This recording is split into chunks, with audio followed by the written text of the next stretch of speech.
Looks like we live, fellas. What's going on, Falcons fans? It's your boy Big Low Country. I got my homeboy down here. Just K Styles all day. I got this dude right here. Mr. Mad Mike, the Mad Genius himself. Hey man, we were just chilling out on a Friday night. We just want to check in with y'all, see what was going on, man, and talk about a little bit of Falcons football. It's Fan Appreciation Night, Friday, Fan Appreciation Night. Just want to check in with y'all to see what was going on. How y'all doing today, man? Y'all doing all right? Hey, it's a lovely day. Like I said, we just I'm good, man. How about y'all, man? I'm great, baby. Hey. I'm great. I don't know if I should be crying. I don't know if I should be crying. Oh my God, we saw with Tampa Bay. Oh Lord, we do. Like, oh Jesus, why they have to get me? Oh Lord, oh have mercy, Jesus. The sports guys, they hate us. I see all this damn crying on social media. Like, bro, we didn't have a chance. So why y'all worried about it? What people saying, Mike? I bet people probably saying just throw the whole season away. Like, bro, can't do that. Who that man whole head need to be thrown away. Y'all worried about AB? That man head is fucked up. Why y'all worried about him? That dude's head is gone. To the left, to the left. You know what I'm saying? That man crazy, y'all. that man crazy. I don't know what to say about AB, man. I don't know what to say. 1 minute he's throwing delivery drivers out of trucks and all kinds of stuff. Yeah. I'm about to say I'm gonna give a couple shout outs here. I'm gonna shout out Asia Green, Courtney Coley, Just J Rock. Y'all scared as usual right now. And let's get into it, y'all. What's going on, Yasuki? What's going on, man? Crazy folks. Ronan Morgan, happy Friday. What's going on with you? Ronan. Oh, Ronan. Happy Friday, everybody. Man, boy, thank God it's Friday because it's been a long week, man. Long week. I just been anticipating Sunday ever since last Sunday because I love that feeling. I'm trying to get another win, man. It's like that high crack, that crack feeling. Yeah. got that junkie itch. Another W around here. Man. Hey, Mike, looks like crazy folks. How you doing? Crazy folks, what's good? Oh. Yeah, man. So to the fans out there, if y'all got any questions, y'all let us know what y'all thinking, man. We just chilling out on Friday night. I'm saying it for my damn. I'm trying to respond to it. What that, Mike? What? Oh, I think he must have froze up or something. Yeah, I think the AB dude froze his camera up or something. I tell you what, like, what do you think, AB? Do you think he's gonna make a huge impact in Tampa Bay, or? Hell no. You don't think so? No. There's too many footballs going around now. You already got Mike Evans thinking he the best receiver in the division. You bring AB in that situation, there's gonna be some jealousy right there.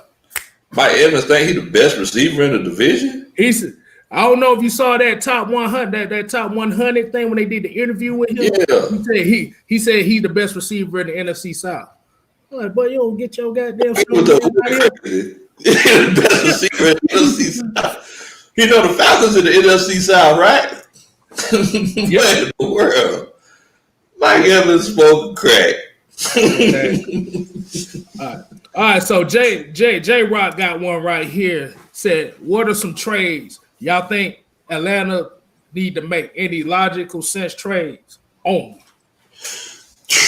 Man, to be completely honest with you, I don't think so, unless it's a situation where it's making your team better for next year. I think that right now, Matt Ryan and Julio Jones, I know those are the two names that's really floating around. But I just don't see us trading those guys away right now. I think we're just on a basis where, we're going to see how the season is. But Crazy Folks, he said it best. We need to get rid of Tack. Agent Green said it too. We need to get rid of Tack. That's the only trade that I could see us making. But, Tack is so crazy. Would anybody even want him? Shit, That's my thing. And I tell you what, we're gonna get. We're gonna get some Popeye chicken sandwiches for his ass. but on the real note, yeah, I agree. I kind of agree with them. Like I said, Tack is kind of like the only logical. Or another one would probably be Rico.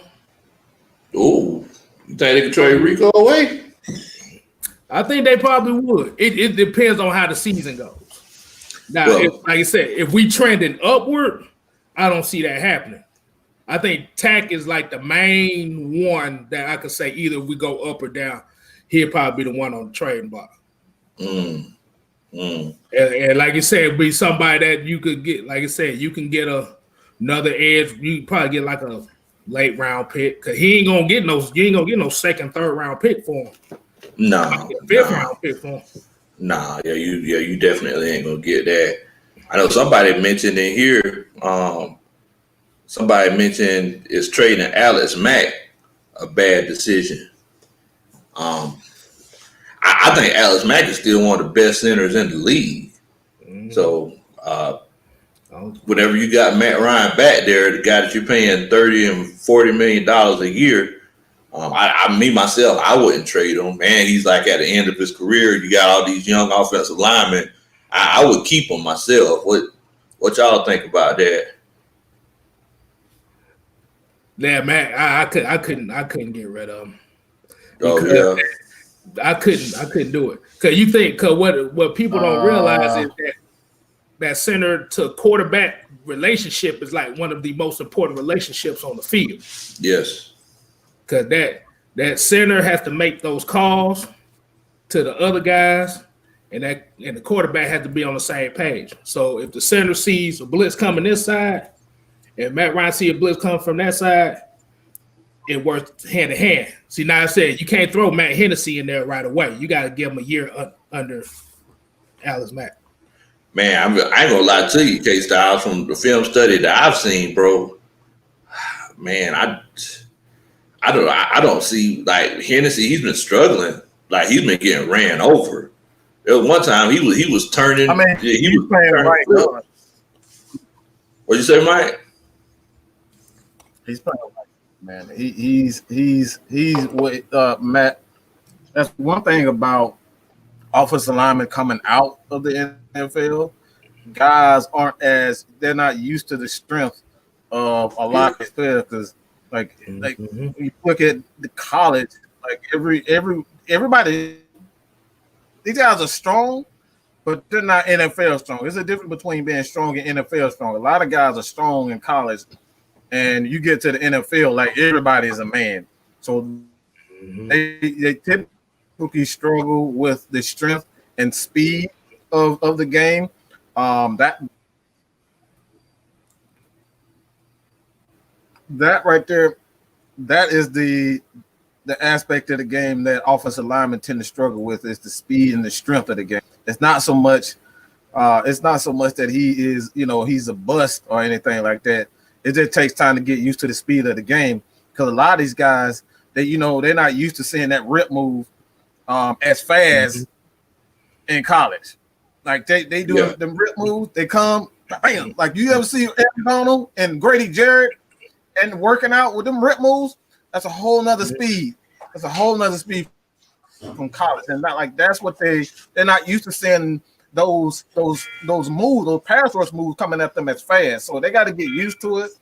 And it's all about setting up the next play. And that's another thing that a lot of college players don't do is they don't set up their pass rush moves in college. Everybody just like Vic Beasley, they just run around the guys and run through guys. That's all they know. So like he's just adjusting to the game. It takes time to adjust to the game. So it's not so much that he's a bust. It just takes time to get acclimated to the game, man. Yeah, it definitely does, man. You go from playing with 19 to 22-year-olds to playing this 32-year-old man who's been doing it for the last 9 years. It's a completely different situation, man. Mm-hmm. Completely different situation. Mm-hmm. What's going on, Miss Maggie T? What in the world? What's going on? I see you out there. But yeah, man, What in the world? What in the world? Man, what in the world? Like Bruce Buffer.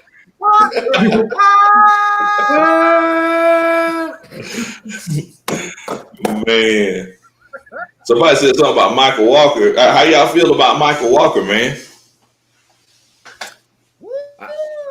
I think he's solid. I'm gonna take it. I think he's solid. I think from his transition from college to the pros, he had to kind of get used to playing angles or the physicality because in college he was just a straight line speed linebacker, pretty much kind of like a big safety. Yeah. I think just with him kind of adjusting to the NFL, it's kind of like with Foyer Luakon when he came out of college. Yeah. Because he was a safety, he had the speed, but he had to get adjusted. And like I said, thing about Michael Walker, like I said, that athleticism, like I said, right now that athleticism is good when you're young, but once you start building years on that body, that technique has to take over. Yeah, yeah. I know Miss Asia, she said that she really don't know Walker that well, so she said that she has to see. You make sure you keep an eye on him, Asia. He's number 43. I really like him. I ain't gonna lie to y'all. He surprised me. Everybody was talking about all the interceptions that he was getting in camp, but I told y'all those were deflection interceptions. There ain't nothing that he did. Somebody else dropped a pass and he's just in the right place at the right time. But look, man, that running game, that man is eating things up. That man's eating like I used to eat them syrup sandwiches back down south back in the day. Hey.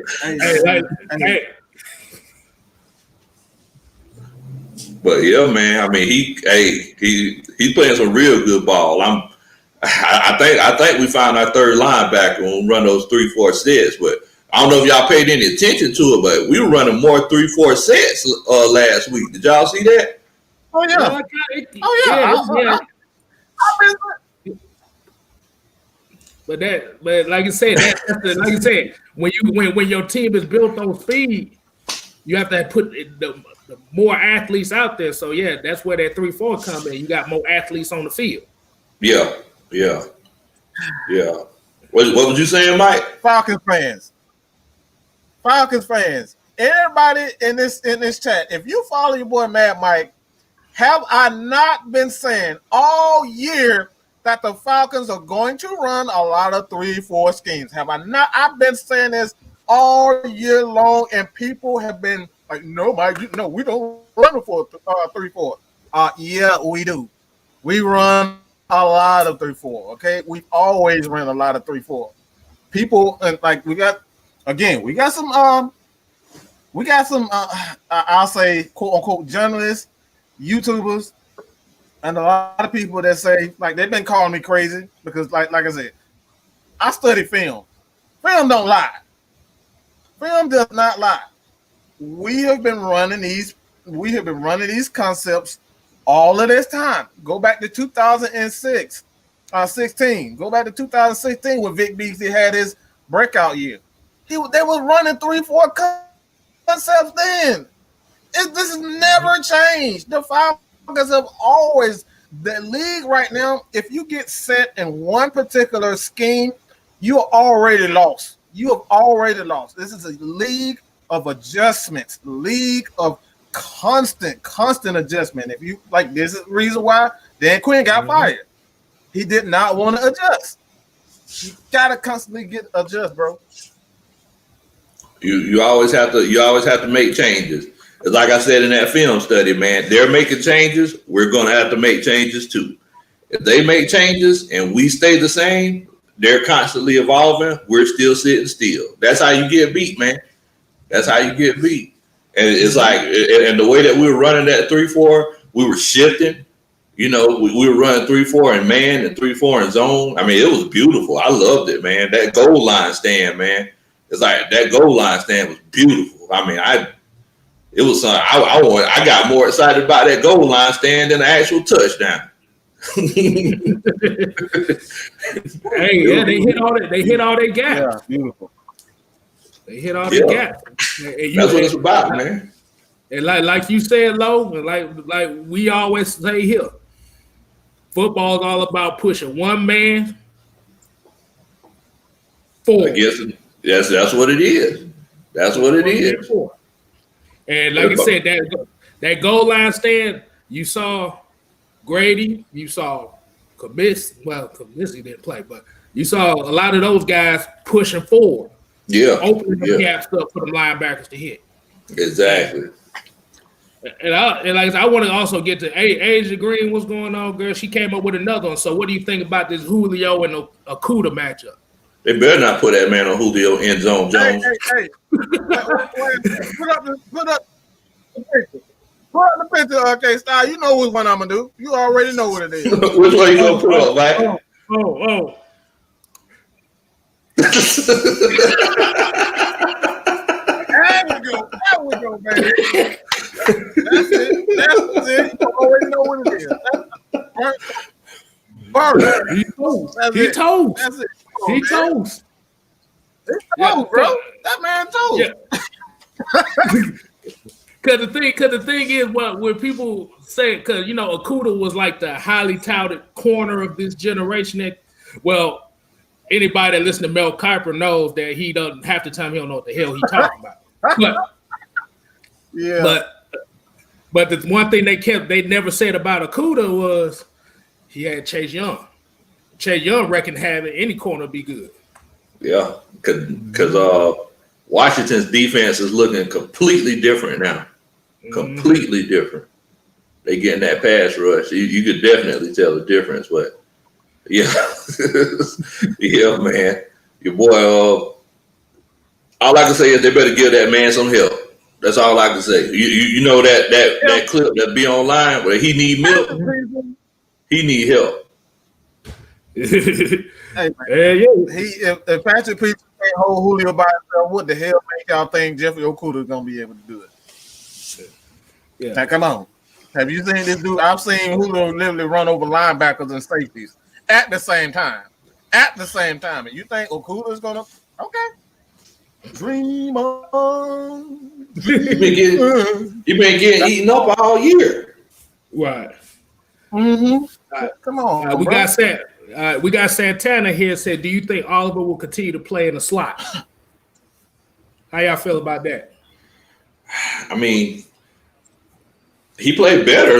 He played better on Sunday, but I mean, it may work. But when Darquez Denard come back, I think we might be seeing a lot more less than 26, because after you have Sheffield, AJ Denard, and Terrell, I mean, I don't know if they're gonna put them on a rotation or what, but I mean, I think after the things that happened so far this season, it might be a situation where they they might have to put Oliver on the bench. What y'all think? Absolutely not. No, absolutely not. There's no way. Like, what teams don't want to do now, they don't want any part of Fourier and Deion Jones. Like, let's just be real. So they're going to force the Falcons to go to the four corners. They're going to force them to go 4 corners, and that's what spread them out, because they don't want to deal with Fourier. Fourier is a problem right now. Him and Deion are a problem right now. Why would you want to keep those guys in the game? So they're going to go for 5 wides and spread them out. Like, I wouldn't want anything with Fourier. Fourier has been electric. I'm just going to say this.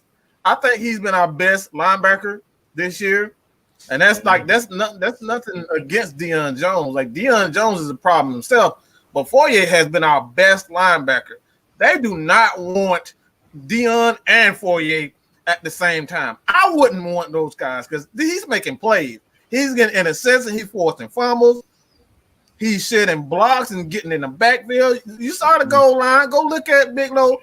Go look at his film breakdown. It's right there for you. Foyer and Dion is making plays right now. Yeah. So they're going to spread the Falcons out. So Oliver played well. Let's stop. Like this is what I always say. Stop looking in the past.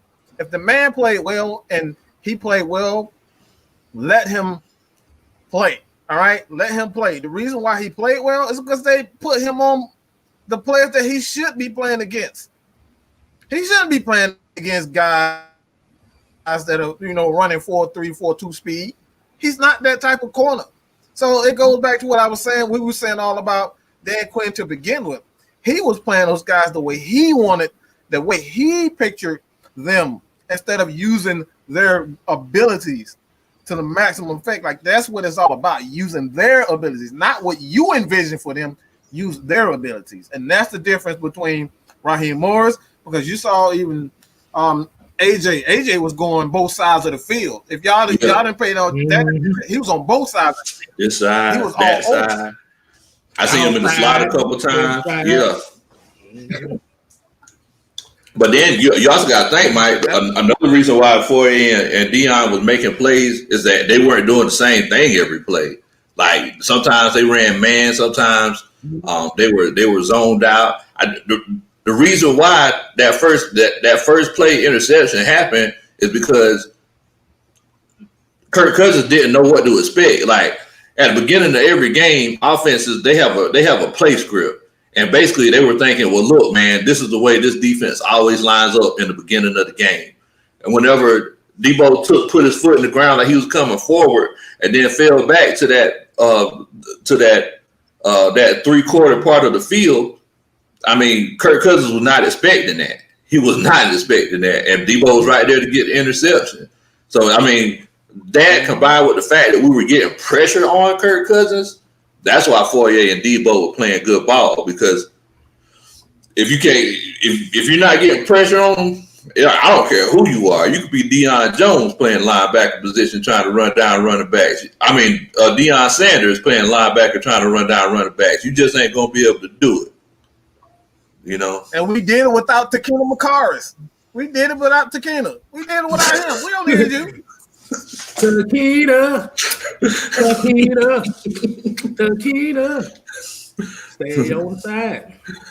Yeah, man. I mean, they can leave Takina wherever he at. They can leave him. I don't want nothing to do with him. I don't want nothing to do with him. But yeah, man. Yeah, I mean, they were definitely making the difference, man. I mean, I was so excited because, like, this is how I want a defense to look. I was feeling, because I was like, man, I just hope things don't go back to the way that they were going. That was my thing. I was like, man, I just hope things don't. What's going on, Sean? I see you, bro. Rise up. You already know what time it is, man. Thanks for chilling out with these old guys on a Friday night. We're old, so we ain't going nowhere. Yeah, we're too old for the club, so we got to sit at home. We too old for the club, and I ain't trying to get the coronavirus.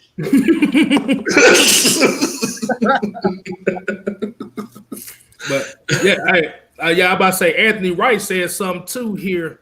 I'm gonna get back to it. He like the last two games Foyer had played, 14 tackles versus Carolina.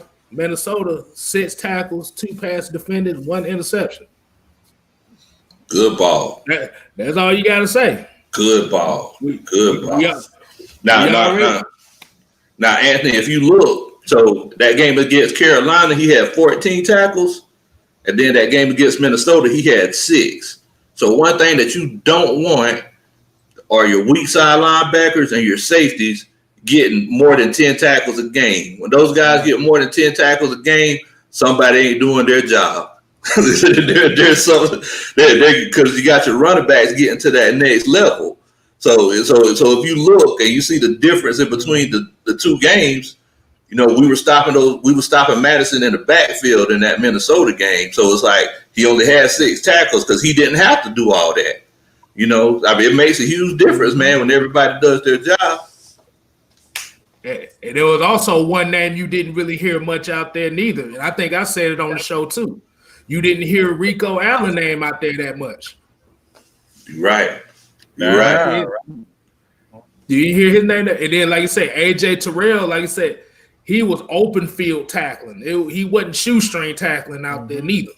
Oh, no. AJ Terrell, boy. That boy playing some ball. I got a video coming up.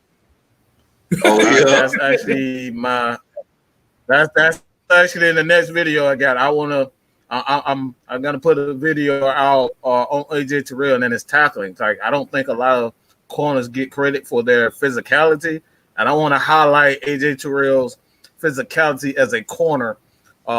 So stay tuned for that video, you guys. Myself and Big Low, we got some big things as far as film study. As far as that's concerned.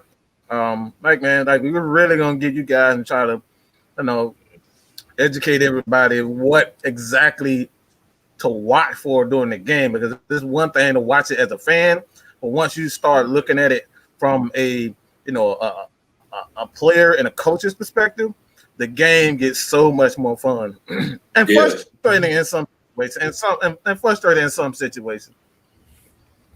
But you're right, Mike, because like once you look at it and like you kind of know what to look for, like it makes it that much more exciting, because like you get more invested in it. You be like, why did he do such? Why did he stun in that situation? Yeah. Like, what in the world, man?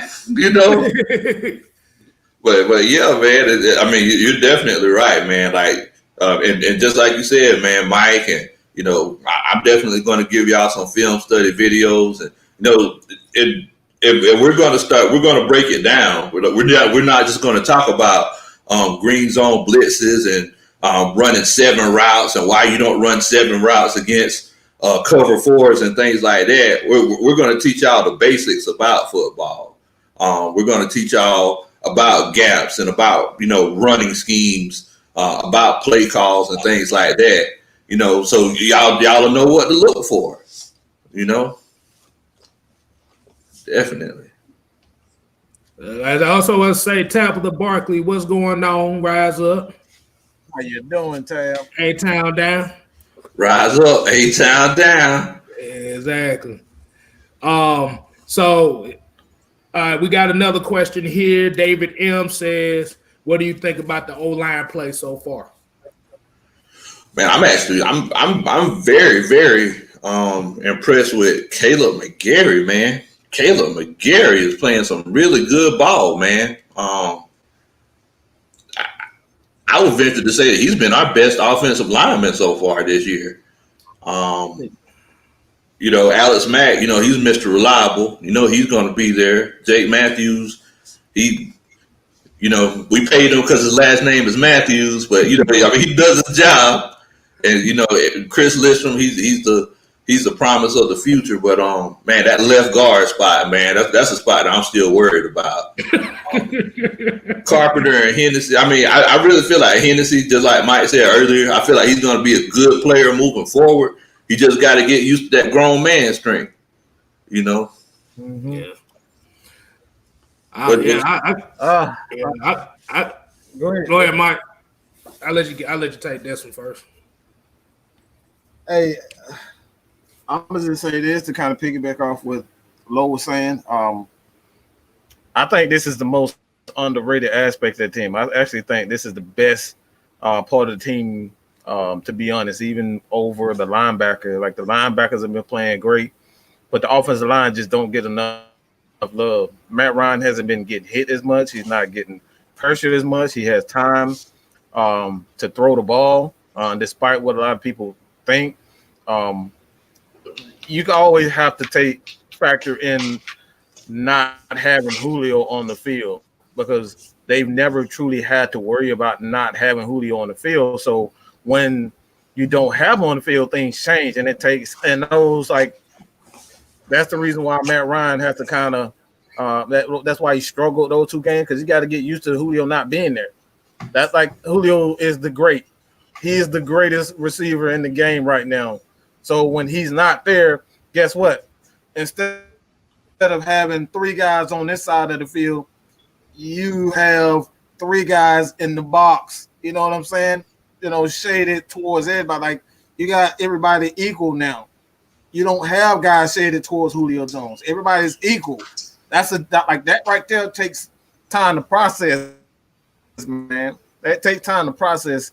And that's why Matt Ryan. By the way, he's number 2 behind Dak as far as the pass is concerned. So haters eat crap. All right, haters eat crap. He's number 2. He's number 2. All right. So all this, he did without, he only doing that because of Julio. Well, guess what? Julio he didn't play for 2 games, so that thrown out the door too. So the offensive line, like, even with the running game is all about, and Lo, this as a coach, it's all about rhythm. It's all about rhythm. You got to get in the rhythm. It's like you can't just go and just push people out of the way. They got to get used to being together. They got to get used to being in a groove. And those guys have been great. Like I said, I think this is the best unit on the team, even over the receivers. Like these guys, the receivers and the linebackers, and I think the linebackers have been playing a lot better than what people expect. But the offensive line is literally the best unit on this team, to be honest. Well, you're right. What do you think, K-Style? I love it.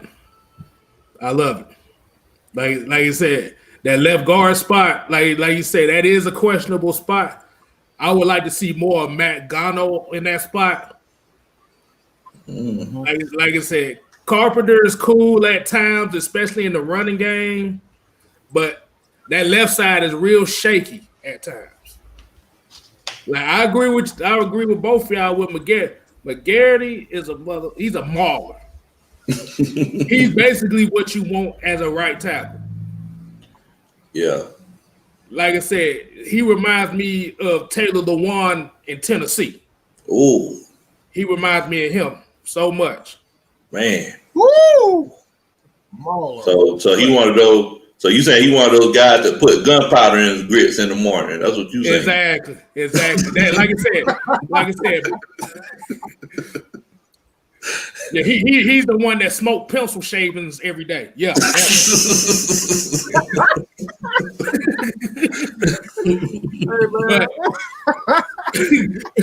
but the thing is that right side is solidified, like you said. That's why I said getting rid of Mac would be the wrong move because he is molding these guys in the mental aspects of that offensive line, and they can only get better. That right side is physical. That left side is questionable. Yeah. Like I said, I think they gave Matthews that money because they mistakenly thought he was Clay Matthews. Like I said, Matthews, he has some good games here and there, but the thing about him is he gets penalties at the wrong time. Yeah. We ain't seen too much of that this year because they really haven't been running on that side. Yeah, I noticed. Yeah, I've noticed that. They don't really run to the left like that. Yeah, I have noticed that. They running behind them big hogs on the right side. On the right side. There's a reason for that. Okay. Now, Mike, I know that you put a video up. You put a video up on your page the other day about one of your favorite Atlanta Falcons in history, Jamar Brown. Oh God, I seen that. What the hell was that? Hold on, wait a minute. Hold on. I gotta do it. He got toasted.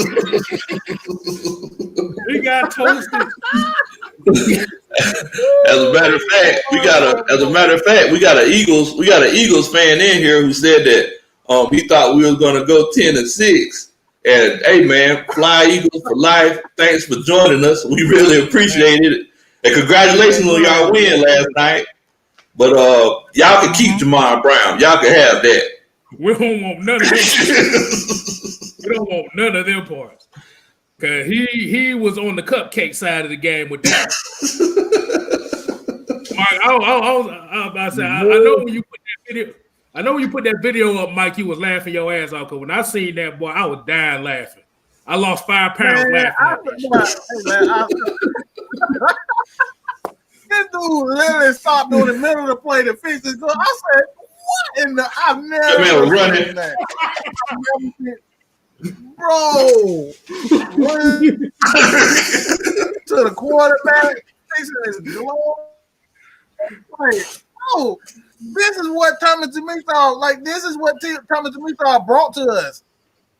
That's why he got fired. That's exactly why he got fired. Like, man, look. Paid him real good money, too. I mean, he was like one of the top 10 paid guards in the league. I mean, 15 paid guards in the league, wasn't he? Yeah. Yeah, like 8, 9 million. Like 8, 9 million for him. Yeah, ask Carson Wentz now. I saw Carson Wentz's face in that video, man. He looking like, bruh. I'd rather take Fat Bastard from Austin Powers than that. Man. Mike Kelly, we on the same page because he tackled Wentz. That was bad. Mike. Yeah, we see we tackle Wentz, man. Like, y'all think he got credited for a sack for that play, or y'all think he got credit for snacks? Not snacks.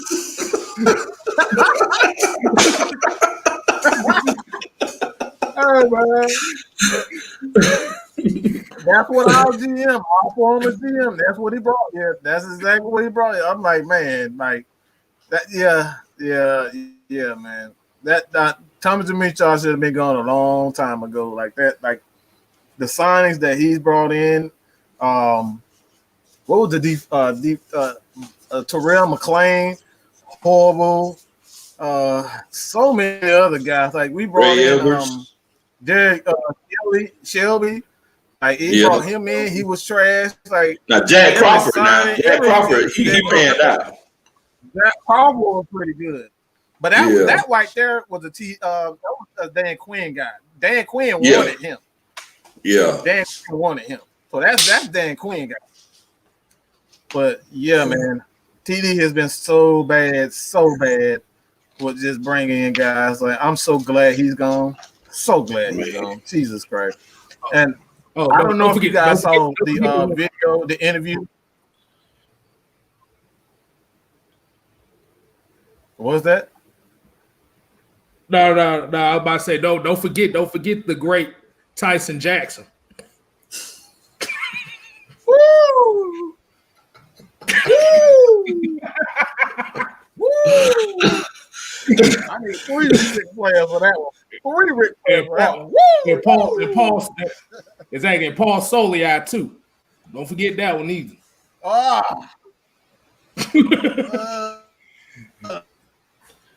Man, so much money for. Oh my God! It's not like so many bad contracts, man. Oh that's my crazy. God! You know what though? I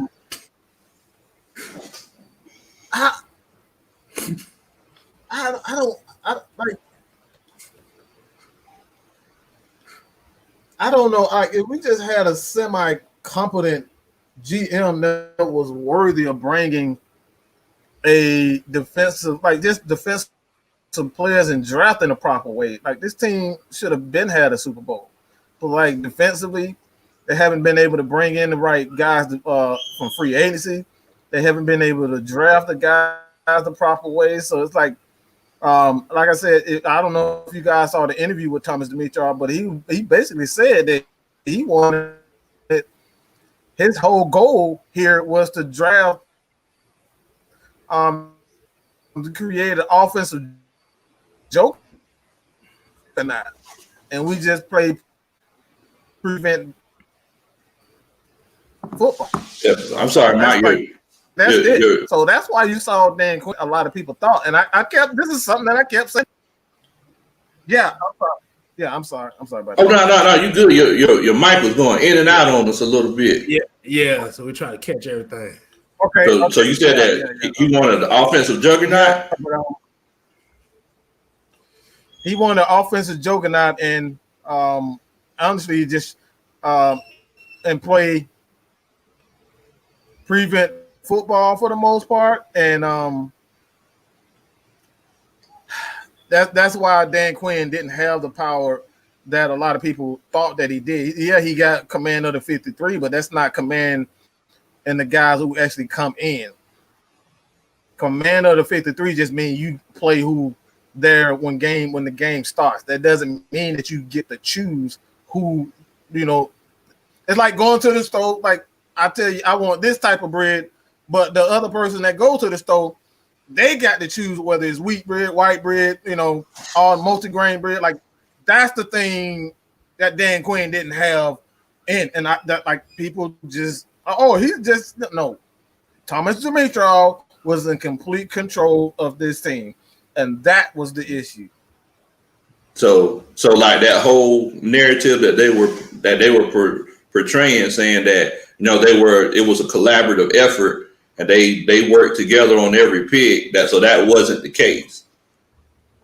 Hell no, that's not very. That's not very brotherhood like. Go live. Wow, I didn't know that. I seen on that interview where he said that he didn't know that he was going to get fired. He said I didn't even think it was a possibility I would lose my job. What in the world? Like that's not that's not very brotherhood like. Come on, bro. You can't be that dumb. You can't be that stupid. How can you be that stupid? Like you knew. He said that he had no idea that his job was in jeopardy. He was going to get exactly because y'all both the coach and the GM tied together. Even though the GM made most of the decisions, still tied together. I mean, like you said, he went to the store looking for some wheat bread, and you come back and get him some. I can't believe it's not bread. Went to the store to get butter, and he came back. I can't believe it's not butter.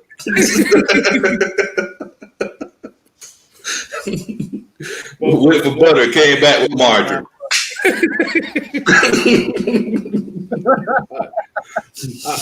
All right. It said Anthony Wright here said Sean Harlow was a Dimitrov pick. Yeah, man. He was bad, but he wasn't worse than Peter Kuntz. Oh my God! Oh my God! Worse than Peter Kuntz. I thought for sure, but the way they talked this guy up, I was like, oh my God, this guy's going to be a beast. Man, I've never been so embarrassed. He got steamrolled too, just like everybody else. Offensive lineman that he got for the most part.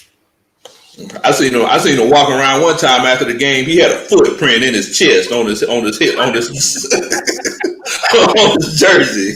He had just a footprint right here. I'm like, man, somebody literally stepped on this man. How disrespectful! That man has children.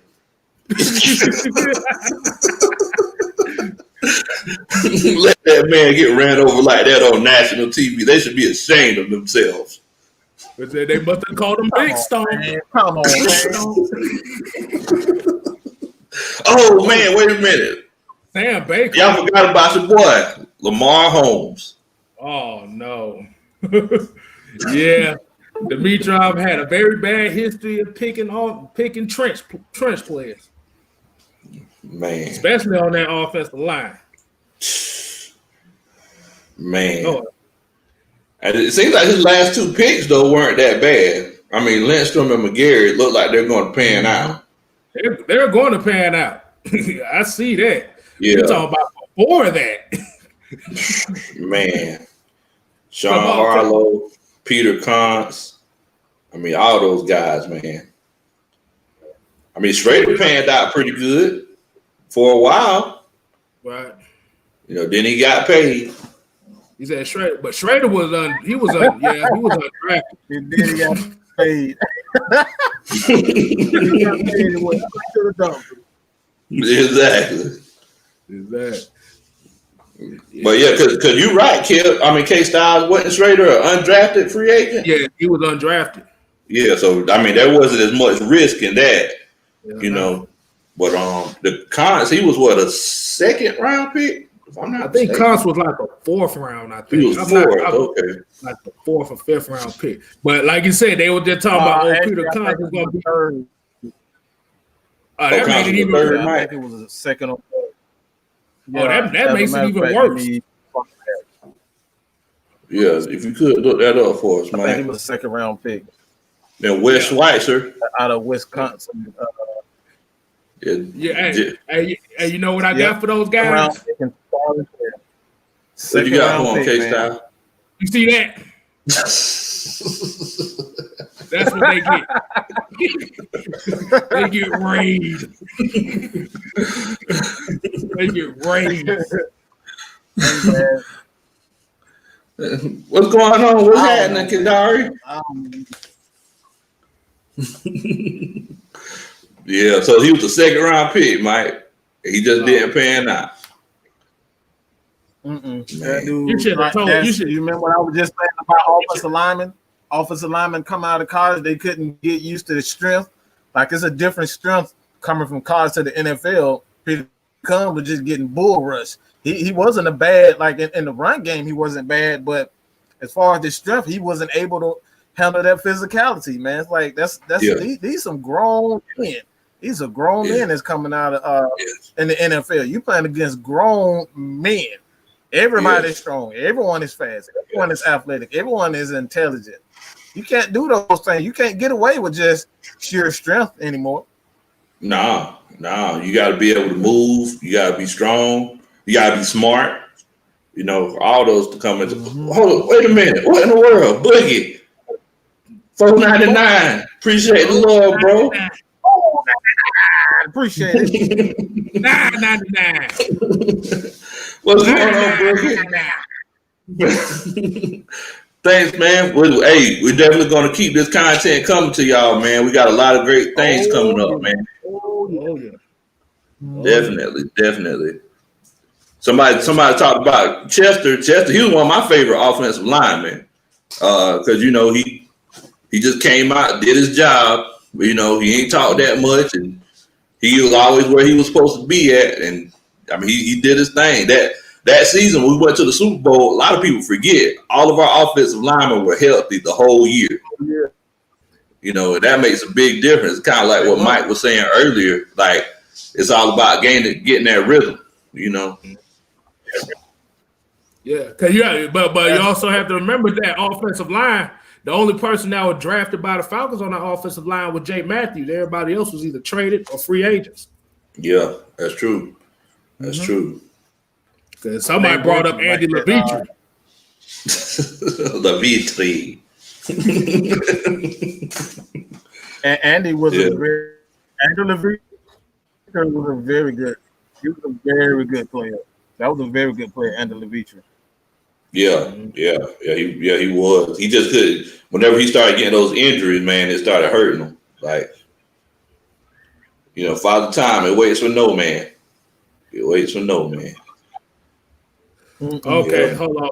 We got one right here. Marcus Jones said, keep riding Julio, draft heavy on defense, and draft Travis Etienne in the second round. I don't need to hear that name right now. Why not, Kel? Why not, K-Styles? But the way Clemson rubber stomped our asses last week, I don't need to hear it. So for all y'all that don't know, my homeboy K-Styles over here, diehard Georgia Tech fan, biggest Georgia Tech fan that I know, man. And probably the only one you know. Let's keep it real. I know a lot of Georgia Tech fans, man. But you know, as you can see, he got his heart broke last week. Man, like I told you, I was singing Celine Dion's "My Heart Will Go On" after that game, boy. I think Travis overrated. I think he's overrated, man. That dude's overrated. Like I said, he has tremendous skills, but like everybody in the NFL has skills. Like you see what what's his name? New Orleans, Alvin Kamara. It's nothing special about tomorrow. He's in a system where they just throw him the ball. Exactly. There's nothing special about that. So you ain't got those. It's all about, a lot of it has to do with coaching, man. It's like that coach puts you in the right position to make the plays. Like that's how Alvin Kamara is successful. I mean, you got other players out there. For example, I mean, let me think of someone. Like let's say Cam Akers right now. So Cam Akers, he's playing with the Rams. Like he's behind those two guys. He's just not getting that much opportunity. But I mean, just imagine, Isaiah Crowell. Let's look at Isaiah Crowell when he played for the Browns. Perfect example. Wow. Perfect. Yeah. Wow. Great running back. Some people felt like Crowell was just as good as Gurley, but yeah, that's the thing, man. You got to put these guys in position to succeed. And what a lot of people don't know about the NFL also, it's all about politicking, man. Guys want to play their guys. They want to make themselves look great. And they're going to do any and everything to make sure that their guys succeed. And that's Sean Payton. Sean Payton is going to make his offensive guys look great. He's going to make Slant Thomas look like a great receiver. And all he does is catch slants across the middle. All they do is use him as a tight end. Like, I'm not saying it's just to be facetious and try to, hate on the guy. He's a very good – he got great hands. That's about it. He's not a great route runner. I don't care what nobody says. He's not a great route runner. He runs a couple of routes, and he does it very well. But that's it. That's all he does. There's nothing great about that. He put him in position to catch slants and catch those out routes and deep out routes, and that's all you see from Thomas. And this is the reason why he's getting in fights with his own teammates, and teammates calling him Slant Thomas. This is coming from his own teammates. That's why he got suspended. Wait a minute. So they fought. That's why he got in the fight, because somebody called him Slant Thomas. Yeah, Malcolm Jenkins called him Slant Thomas. I think it was what was it, Gardner Johnson or something called him Slant Thomas, and he got, because you got to realize Michael Thomas is sensitive. He's sensitive as hell. Remember, he got into it with Devontae Parker. Mm. And the problem with him is they using him the same way they used to use Marcus Colston. I don't know if y'all remember that. Yep. Mm-hmm. It was the same thing. Remember, Marcus Colston, he wasn't even supposed to be playing in the NFL. They just threw his ass in there. Yeah. He was the same way. Got paid. And like I said, the reason Alvin Kamara is struggling because you don't have that number one bell cow in front of him. Kamara is not a number one. He's a third down back at best. Yeah. That's why whenever the game starts getting muddy, in situations where, kind of like I said in that film study, when you have those red nose plays, when somebody's nose gonna be bleeding at the end of the play, Kamara, he don't do that well in them kind of situations. He got to take that thing to the outside or get an outlet pass or something, because he's a little guy, man. He can't be taking licks like that all the time. I mean, Debo almost put that man on IR. I mean, as a matter of fact, he put him out a couple of games, stuck that dude. Debo, like you can't be getting hit by Deion like that. Like, come on, man. Like, that's why I say, you gotta. It's all about. It really is just all about, like I said, it's all about politicking, man. It's like, this is the reason why Dan Quinn is out of the league right now, is because he want to politic. Him and TD don't have a job because they want to politic instead of actually playing the guys that need to be played. And exactly. To be honest, this is why Detus and Not isn't playing, because of politics. These guys, this guy have a good game, and then the next thing you know, he's on the bench. He's inactive for 4 games in a row. It's like, if you guys not going to play him, like, let him go to another team. Let him go to another team. Release him. Trade him for something. Don't let the guy just sit in there. It's all politics. But see, that's the thing. Like, now he doesn't even have any trade value, man.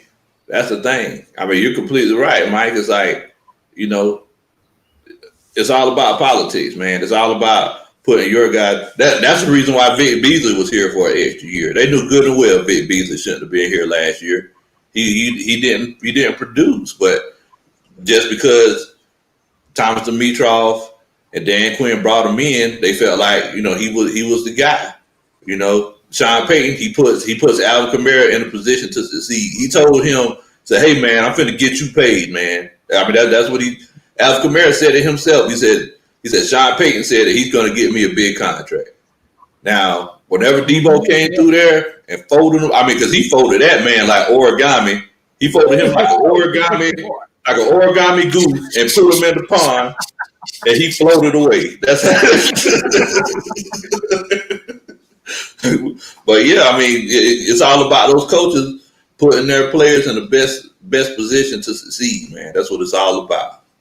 Hello, we got another $4.99 super chat. $4.99. Zero Power, appreciate the love, man. He said, remember when Deion put that hit on Cam?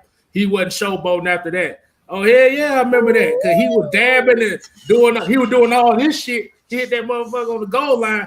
That man said, nope. I'm done, boss. Man, I never get that, man. Cam took that knee. Whenever Debo hit Cam took that knee like he caught the Holy Ghost in church. Y'all had that auntie that caught that Holy Ghost in church. Cam said, oh Lord, thank you so much. You done so much for me. Lord, have mercy, Lord. He scored, like he said, he scored the touchdown, but he was like, "Is it worth?" At the end, he was like, "Was it worth it?" Was it worth it? That was he got knocked out that fourth quarter real quick. That was the first time I seen somebody have a McRib sandwich without going to McDonald's. No, say it with actual ribs. With actual ribs, because he ate Cam Newton ribs. Oh boy, goodness gracious. Yeah, I never forget that, man. Never forget that. All right, we got Prove It here says he thought cutting Brian Poole was whack. Be quiet. Man, hey, man, I ain't gonna lie to you. I agree. I love Brian Poole. He was the best tackle and secondary player we had.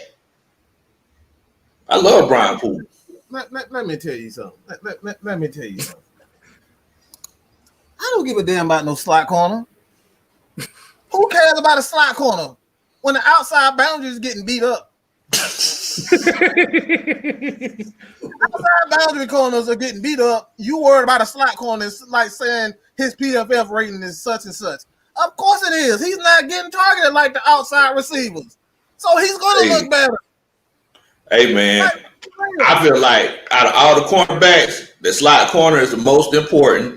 Because at the end of the day, that guy in the slot. Absolutely right. You're absolutely right when you have legit outside corners. But yeah, they don't have legit. They don't. Why would you attack Brian Poole when your outside boundary corners are worse? Of course, his numbers are going to look better. I mean, so you felt like Alford and True were worse than him. I'm saying this. When you look at the Falcons and their scheme, it fit him absolutely perfectly. Yeah. So it isn't necessarily. It goes back to fitting guys into the scheme that when their abilities are maximized. And what Dan Quinn did here, a corner like Brian Poole is absolutely perfect because he's physical, he can tackle well, and he's smart to react. That's why he shined here in Atlanta. That's why he shined in New York. He his abilities are being maximized. So when you play him man to man, Brian Poole is gonna get smoked every time. He's gonna get smoked every time. You probably man him up with any one receiver, he's gonna get smoked. When you play him in a zone scheme, a cover 3 scheme, where you protect him for the most part, and all he had to do was just blitz and play the flats. Brian Poole is probably the best. This is why the Falcons struggle so much right now, because we don't have that slot corner who can play the flats well. That's what Brian Poole does well. So it's not necessarily like, you know what I'm saying, he's a great corner. He's in a system that maximizes his abilities, and that's what it's all about. You got to get players on your team. Like I said, I'm doing the video with AJ Terrell, and I'm going to show you guys what the Atlanta Falcons need, the type of corners that they need. They need guys who are physical, that can run and react quickly. And that's AJ Terrell. That's Brian Poole. That's it. Yeah, you're right. You're right. Because, I mean, AJ Terrell, he showed what he could do, man. I mean, he's a read and react guy. He showed us that in the national championship game, and that interception was beautiful, man. It was beautiful. Mm-hmm.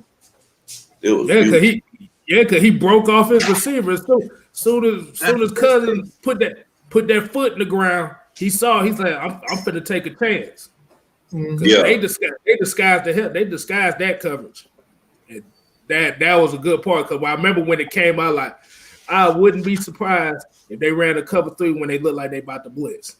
But here's a name I haven't heard in a while. This is J-Rock TV. Oh, I was just looking at that.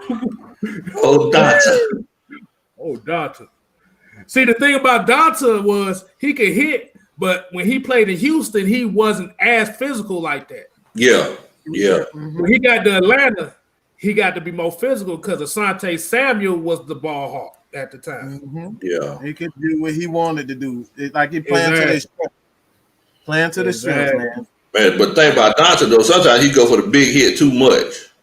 Like, guys that knocked out a couple games because of it. Knock yourself out. Hey guys, what's that old Jada Kiss song? Knock yourself out. Want to run in my mansion? Knock yourself out. Want to keep on dancing? Knock yourself out. So you about to start a music video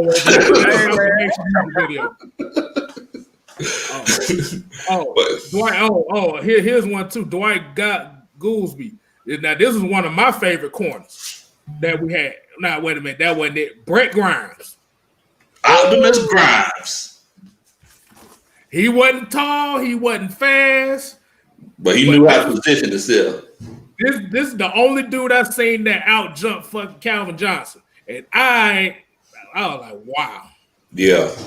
That was a heck of a play, man. Heck of a play. Like he was small, but he played big. He really did. He really did. Miko just quit and stopped talking trash, man. His wife just kept getting him in trouble. Exactly. Oh my God, Lord have mercy, Jesus. You remember that, Mike? Yes, I do. Unfortunately, I do. Yeah, I don't know if they had like any problems in Tampa Bay with his wife, like, but I know in Atlanta. They did. It's not necessarily him that had trouble. She just would never shut up. She get on Twitter and bash everybody in the organization, and that's just terrible. You can't do that. That's the reason why he, didn't last with team long as that he should, because like she started that mess here, and the Falcons just like, just get rid of him. Don't have to deal with that headache. Man, I used to love Brent Grimes though, man. I never forget that play he made against Calvin Johnson. Never forget that. Yeah, he did go to Miami, but the same problem ended up happening again. Yeah, they had problems with Miko there too. Then in the stands, getting in a fight in the stands and stuff. Like, but she got in a fight in the stands? Yeah, she fought one of the fans because the fans was talking trash about Brett. Because she had a radio station down in Miami too. She did sports talk radio. Oh, okay. See, I didn't even know all this happened, man. Yes, sir. Dang, Miko. Exactly. You got you cost your man 3 jobs. You cost him 3. You cost me 1. So you got to go. Exactly. Oh, here's another one. $2.99. $0. Appreciate it again, man. They just signed AB, man. The question is AB gonna Like, how's that going to work out? That's my thing. Because just like you said, just K-Styles, Mike Evans, he think he's the best the best wide receiver in the division. I mean, how's AB going to feel whenever he gets 3 targets in the game? We know AB going to go crazy. We know he's going to talk. I mean, come on, man. Bro, look at the offense. You got Tom Brady, LaShawn McCoy, Rob Gronkowski, Antonio Brown, Mike Evans, Chris Godwin. It's too many mouths to feed. And all of them think they the best thing since sliced bread. Everybody think they the best thing since butter on a biscuit. It don't make no sense, man. Popeye's butter on a biscuit. Popeye's butter on a biscuit. But think about this. This is why I tell people, just like, don't get caught up in all these weapons. Mm-hmm. What was the reason why? Do anybody really know the reason why the Atlanta Falcons traded Mohamed Sanu? Yeah, they wanted Calvin Ridley and get them young guys involved, right? Bam! It's not. It's so many targets around. You had to get Austin Hooper the ball, who's getting up 70, 80 catches a year. You want Calvin Ridley to get 70 and 80 catches. You want Julio to get his 100 to 120 catches. That right there, 300 receptions, right, just there in itself. Yeah. Over 300 receptions in itself, and not like you got Russell Gage that they wanted it. That's 4 guys, and he's going to get his 30 to 40, 30 to 50 catches, bro. That's like, how you going to get these guys? AB is not going to be. He's not going to be happy with 50 catches or 40 catches. You know he's not. No. Hell no. He's trying to get into the Hall of Fame. AB's trying to get in the Hall of Fame, so he's going to want his numbers, and he's not going to wait for it. And the dude is already cuckoo as hell. So you sure you want that? You sure that? Cuckoo for Cocoa Puffs. Cuckoo for Cocoa Puffs, dog. That dude is. I got my man J. Ross said look good on paper. But hey, I was gonna ask y'all a question about this. Where have I seen this before? What, talk about like a full offense? Where have we seen this before with all these signings and talk about the Philadelphia Eagles, the Dream Team? Bam, right there. Bam. Dream Team. They had, because remember they made a big deal. Nnamdi Asomugha, Sante Samuel, LaShawn McCoy, Michael Vick, Vince Young, all these guys coming in. Them motherfuckers didn't even make the playoffs. Hey, but the Rams did the same thing. Zero. We see you, dog. Appreciate it. But yeah, the Rams did the exact same thing. They went out and traded for your boy Jalen Ramsey, and Jalen Ramsey don't look like the corner that they thought they was getting. Like, this is what I've been saying. This was well, they just paid him like he is. They paid him like that, but he ain't playing like it. I don't give a damn about the paycheck. Paycheck look like a fool. I mean, we should know that by looking at Devontae Freeman. Yeah, we paid him like that, but when he was, Bruh, did you see the Thursday night game? Devontae Freeman. That blitz on the A gap. Oh boy, almost told Daniel Jones knee. Origami. Holding them up. Bruh, Devontae got pushed up. He got pushed in the A gap so hard. He ran into Daniel Jones' knee. Daniel Jones could have thrown his knee up on that play. Oh my God, Mike. You remember those old cartoons? Whenever somebody get pushed and they roll backwards. Right, that's literally what happened. Wow. And then the thing, Devontae Freeman got hurt again. Yep, ankle injury. Yeah, because like he tried to block. He got there in time. I forgot who he tried to block, but it basically he just bullied his ass. Looked like Aaron Donald pushed his ass again. It was the whole. He had Aaron Donald PTSD on that play. Oh, man. Hey, Mike, you need to. Oh my God, he got blue. That man got blew up like the other player had a stick of dynamite in his pocket. I mean, man, I'm looking for it. Yeah. You gonna find it. You gonna find it. Oh my goodness, it was terrible. It was terrible. A whole bunch of bloopers. I got AK Styles. I guess he said, "Man, see what happens whenever I do try to block."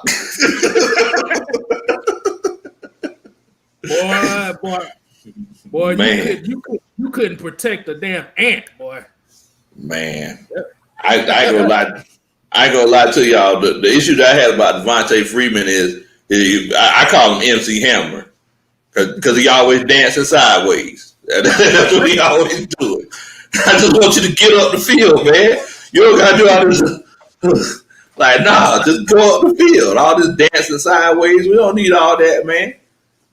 Always jump cutting everything, like, bro. Yeah. Oh. You see it? Oh.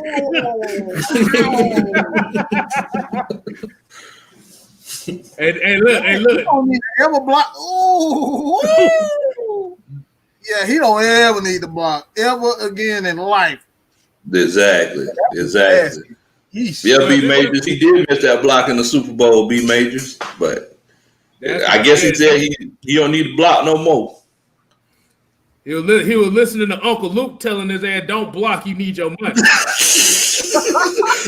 Don't block, get it, don't block.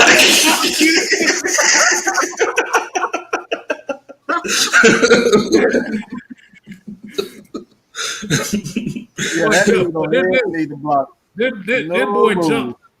He jump cuts everything like he playing Mario or something. Every time you see him in the backfield, it's boom, boom. He get a first down. He eat a mushroom every time he get a first down. Go.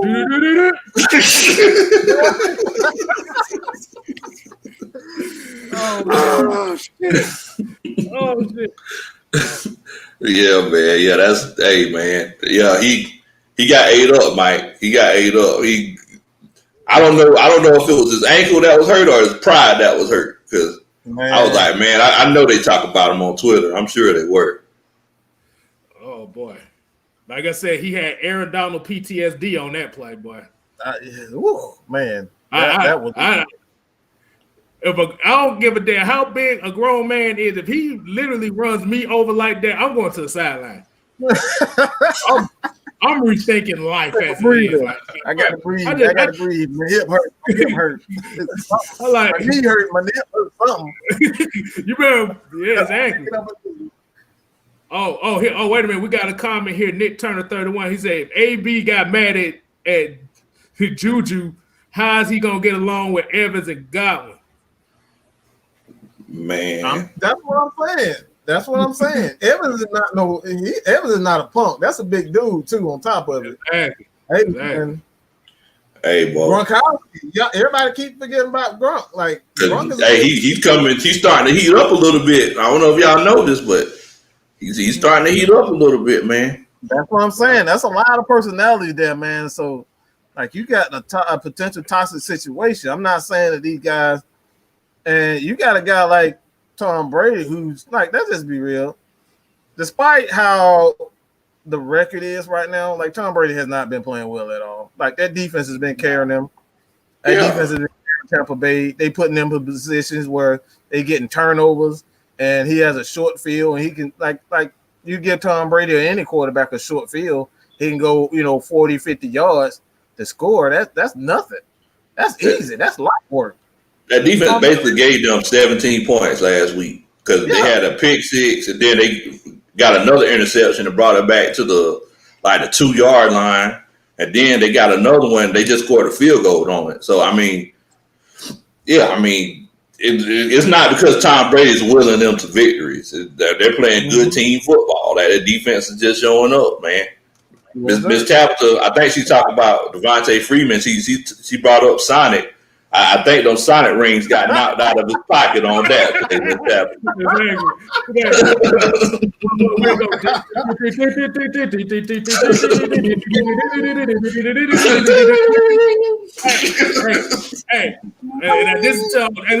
This is to all the Atlanta Falcon Nation people that's watching right now. I found one of Devontae Freeman's pictures. Here you go. Y'all ready for it? Oh hell.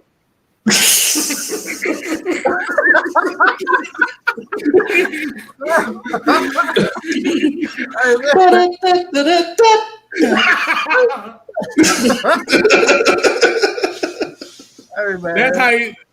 Yeah, that's how he look every time he try to jump cut in the backfield.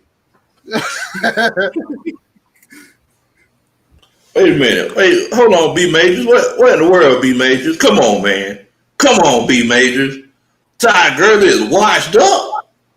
Washed up well. He's like second or third in rushing. What are you talking about? B Majors, what in the world, bro? You must mean his jersey is washed up. Is that what you mean? Or you must have washed his car or something. His car is washed up because that man is running better than he did last year. Washed up. Come on, bro. What in the world, B Majors? I thought you knew some football, man. Come on, coach. Washed up. Man, that was the what? Hey guys, that was the what in the world moment of the night right there. What in the world, man? That was the what in the world moment of the night right there, guys. B Majors, congratulations. You're the what in the world moment of the night.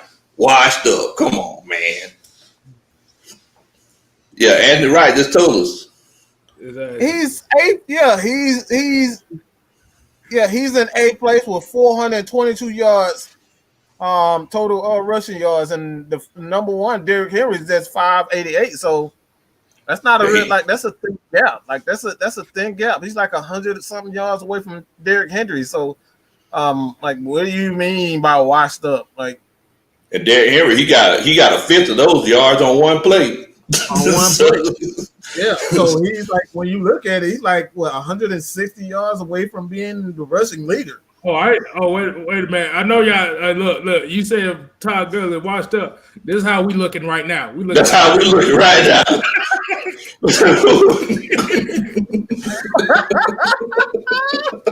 So what you mean we washed up? What you mean, I understand you just saying, you Majors. I understand you just saying, bro. I understand. Gurley, he must have looked like that guy that picked on you when you was in high school. You just don't like that, man. That's what that is. I understand. It has to be. Because I can't he's in eighth place and it's like 160 yards from first place. Yeah, man. Yeah, Devon said he eating this year, man. Yeah, I mean, and the thing is that, you know, and the thing is, this is the case under Dirk Cutter's offense. Just imagine if we actually ran the ball. That's the thing under Dirk Cutter's offense. They just recently started catering the running game to him. That's why they running to us to the right. Gurley is better running to the right than he is running to the left. So that's why you haven't seen a lot of plays going to Jake Matthews' side. He's very good, but when he goes to the left, naturally he is a left-hander, but for some odd reason he's just better, and I don't get that. Him running to the right, but that's something I just don't get. Him being a left-hander, he's better running right. Like it's just some running backs are just awkward like that. So Gurley left-handed. Mm-hmm. Oh, okay. So you running to man? That's weird. Because that's weird. That's I did not know that. Because I mean, just like you said, like you want to kind of cater to your player. If he's running if he's right-handed, you try to run him to the right more, so he can have that free hand. But I mean, keep the ball away. When you go look at University of Georgia plays, just go look at how he ran the ball at Georgia. He ran the ball mostly to the right side. For whatever reason, he's just better running to the right side. I know one thing. I know whenever he gets open space, he always cutting it outside. He don't like running up like in the middle of the field. And I agree with him, man. it's like I want you got to look for people coming from both directions. That way, you can come out anywhere. That's how you protect yourself. You got to protect yourself. Cut the field in half on there. Exactly. You get once you get to that sideline, man. It's all the bottom of feet from there. It's who can pick them up and put them down the quickest after you get to that sideline.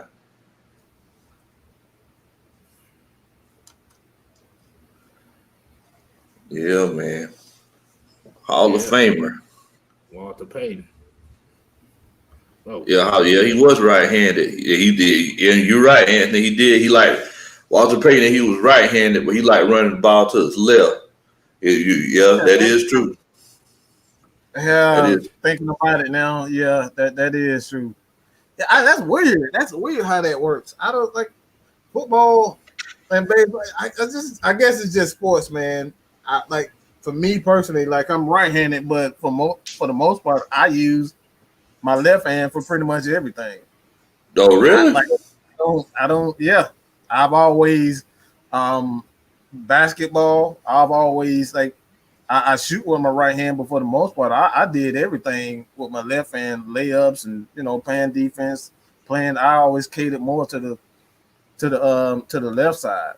Like even playing baseball, I was a switch hitter, but most of my power came from the left side of the plate.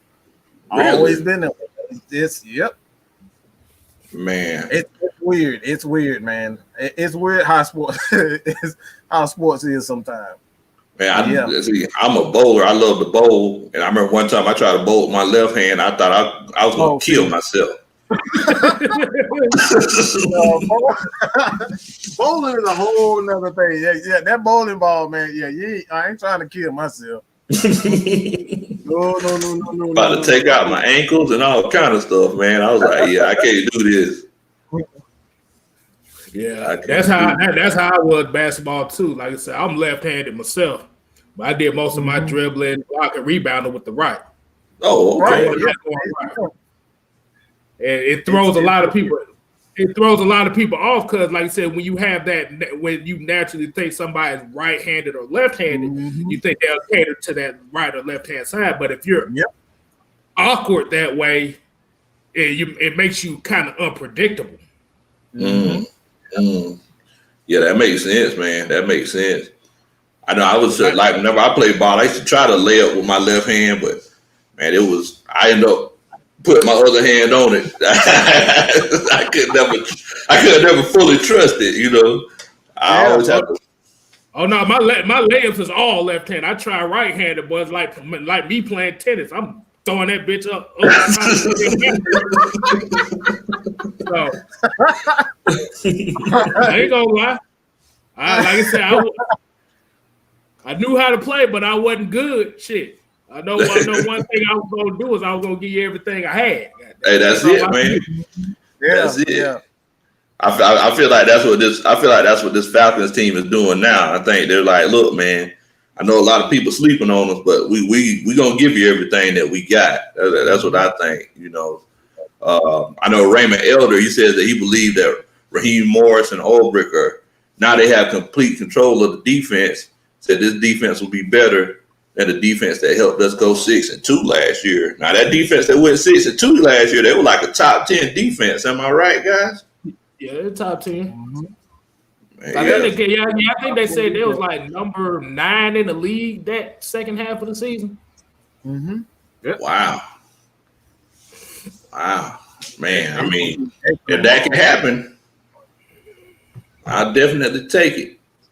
Yeah, because that was the problem with Dan Quinn too. Because the one thing that I didn't notice was under Dan Quinn, we only had 2 winning seasons, and then every season there was like a 5-game losing streak, 6-game losing streak, 5-game losing streak, 6-game losing streak.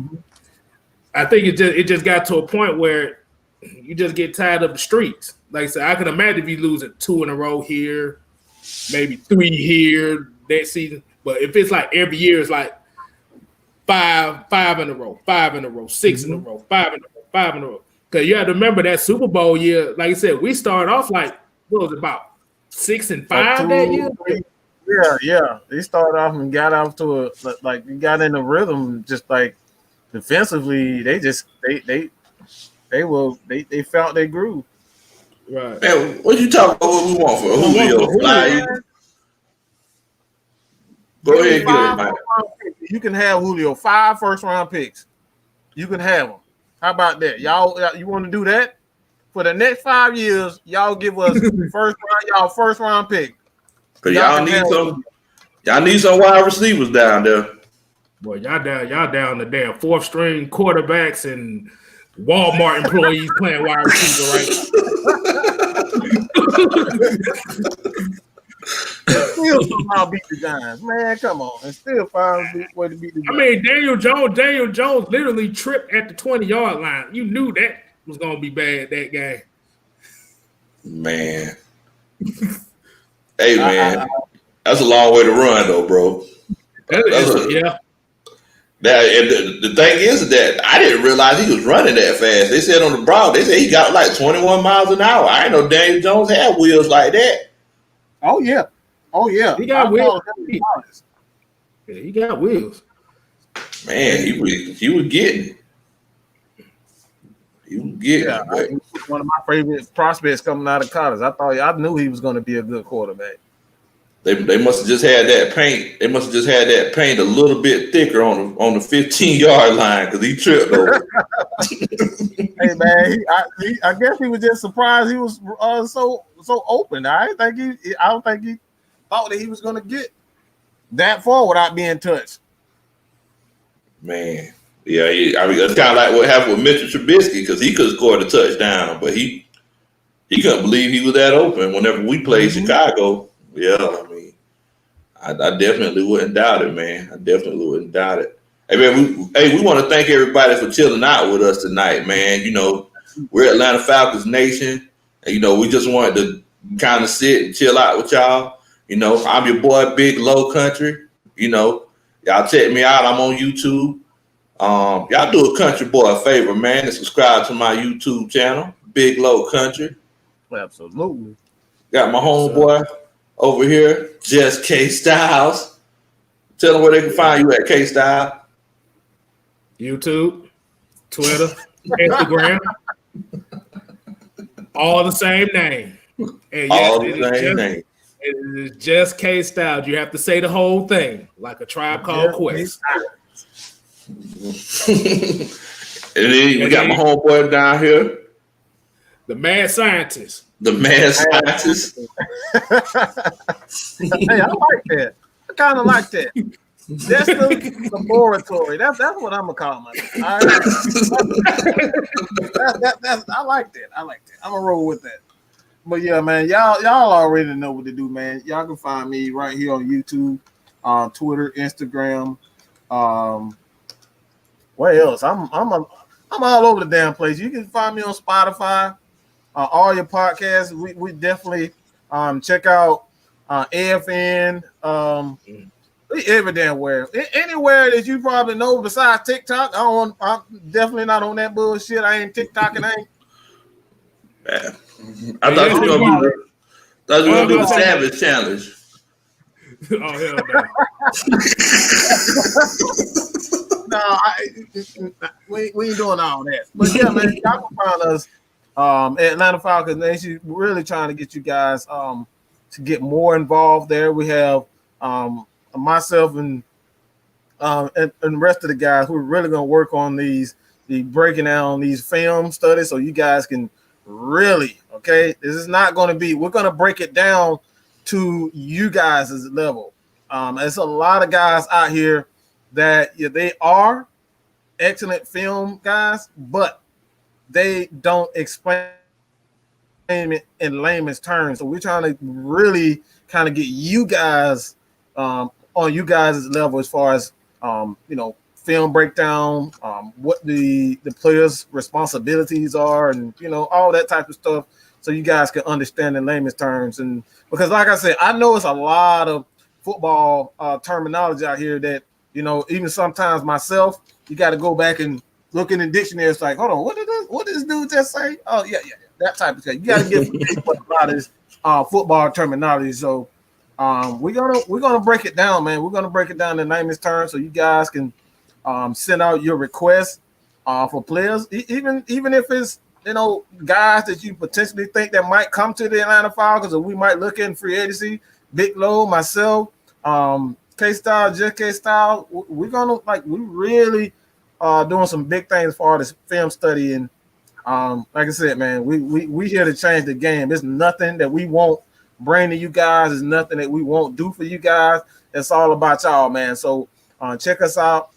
AFN, please. All right, go to AFN. Don't come to Mad Mike Sports, okay? Don't come to Mad Mike Sports. Right after this show, please go to AFN, Just K Styles, and your Big Low.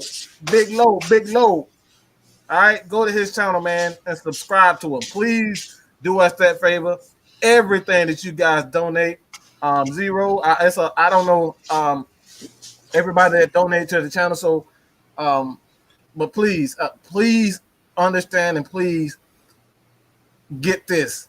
Everything that you guys donate to this channel goes into making this the most positive Atlanta Falcons. I want to say, what's the right word for it? I don't say station, network, but we're trying to bring positivity to this organization, man, like the fan base. We need positivity, man. We got too much negativity.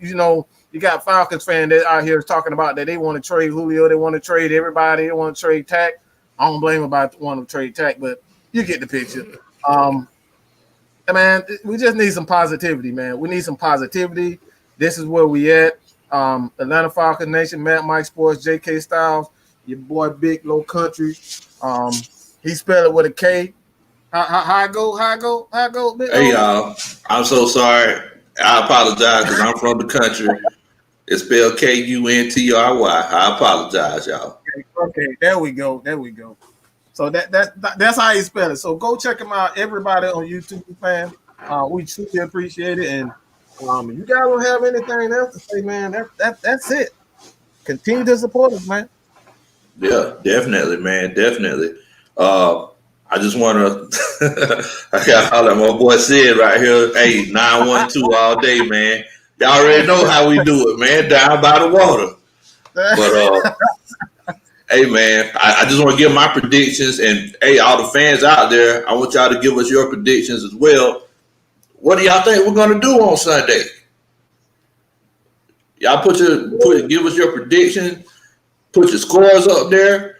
I'm gonna go ahead and tell y'all 28-17 Falcons.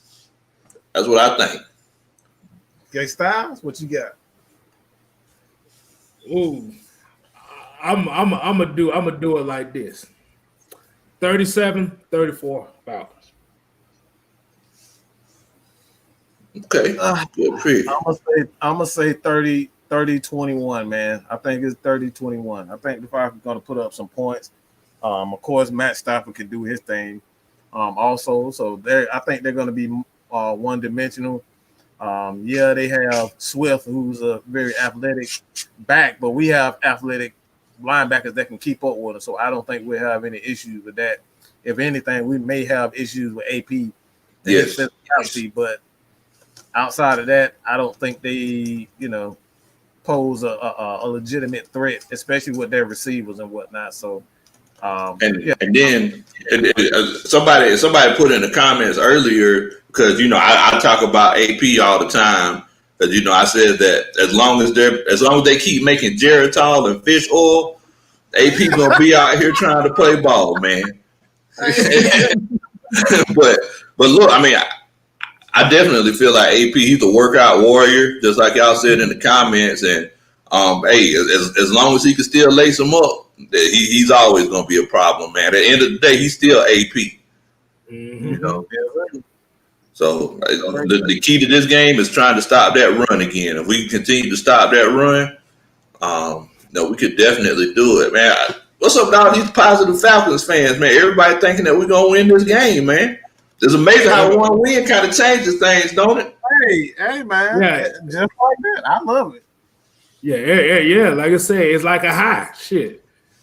Like we done been disappointed for 5 straight weeks. You get that one like I said, my favorite movie, Major League. Coach Lou Brown said, "You win one game, that's fine. You win 2 games, that's 2 in a row. You win 3 games, that's what we call a winning streak." Mm-hmm. Hey, man. Hey, wait a minute. Anthony Wright. I think Anthony Wright. Are you making a prediction, bro? You thinking 200 from Julio, end zone Jones? Is that? Woo! Ooh. Man. He said all on Jeff Okuda.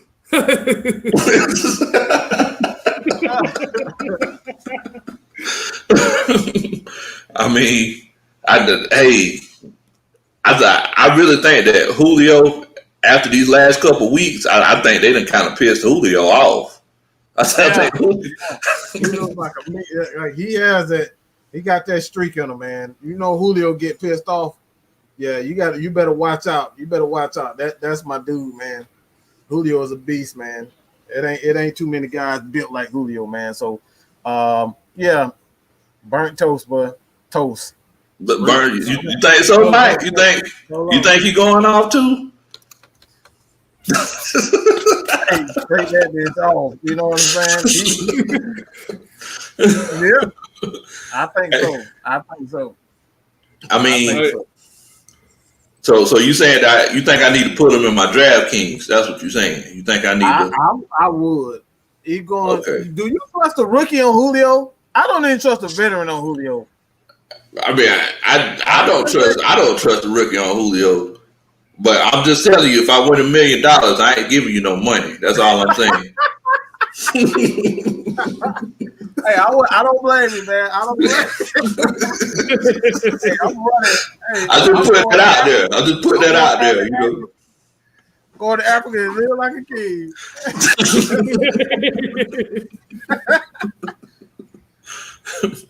Man, Julio gonna go 200.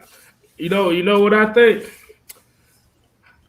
I think Todd Gurley might go 200 combined this week. Now I say about 125 rushing, maybe 75 passing. Now, I know that's gonna take away some of the stuff for Brian Hill, but I think it's gonna be based on, like I said, Todd Gurley get hot early. I don't think Cutter gonna make that mistake again. Because I know last week we didn't, like you said, we really didn't see a lot from the running game, but they ran it enough to keep him honest. I think he's gonna be itching to break a couple runs. I'm gonna go ahead and tell you, my prediction is Matt Ryan is throwing 2 50-yard touchdowns. Ooh. And the reason I say that that's the case is basically a combination of what everybody's saying. I think Gurley's going to get going early, but you also got to consider that. See, the thing is, Detroit, I think they're like 31st in rushing defense.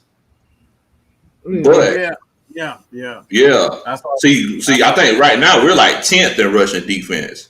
It's kind of like what you were saying earlier, Mike. Our linebackers are playing real good ball.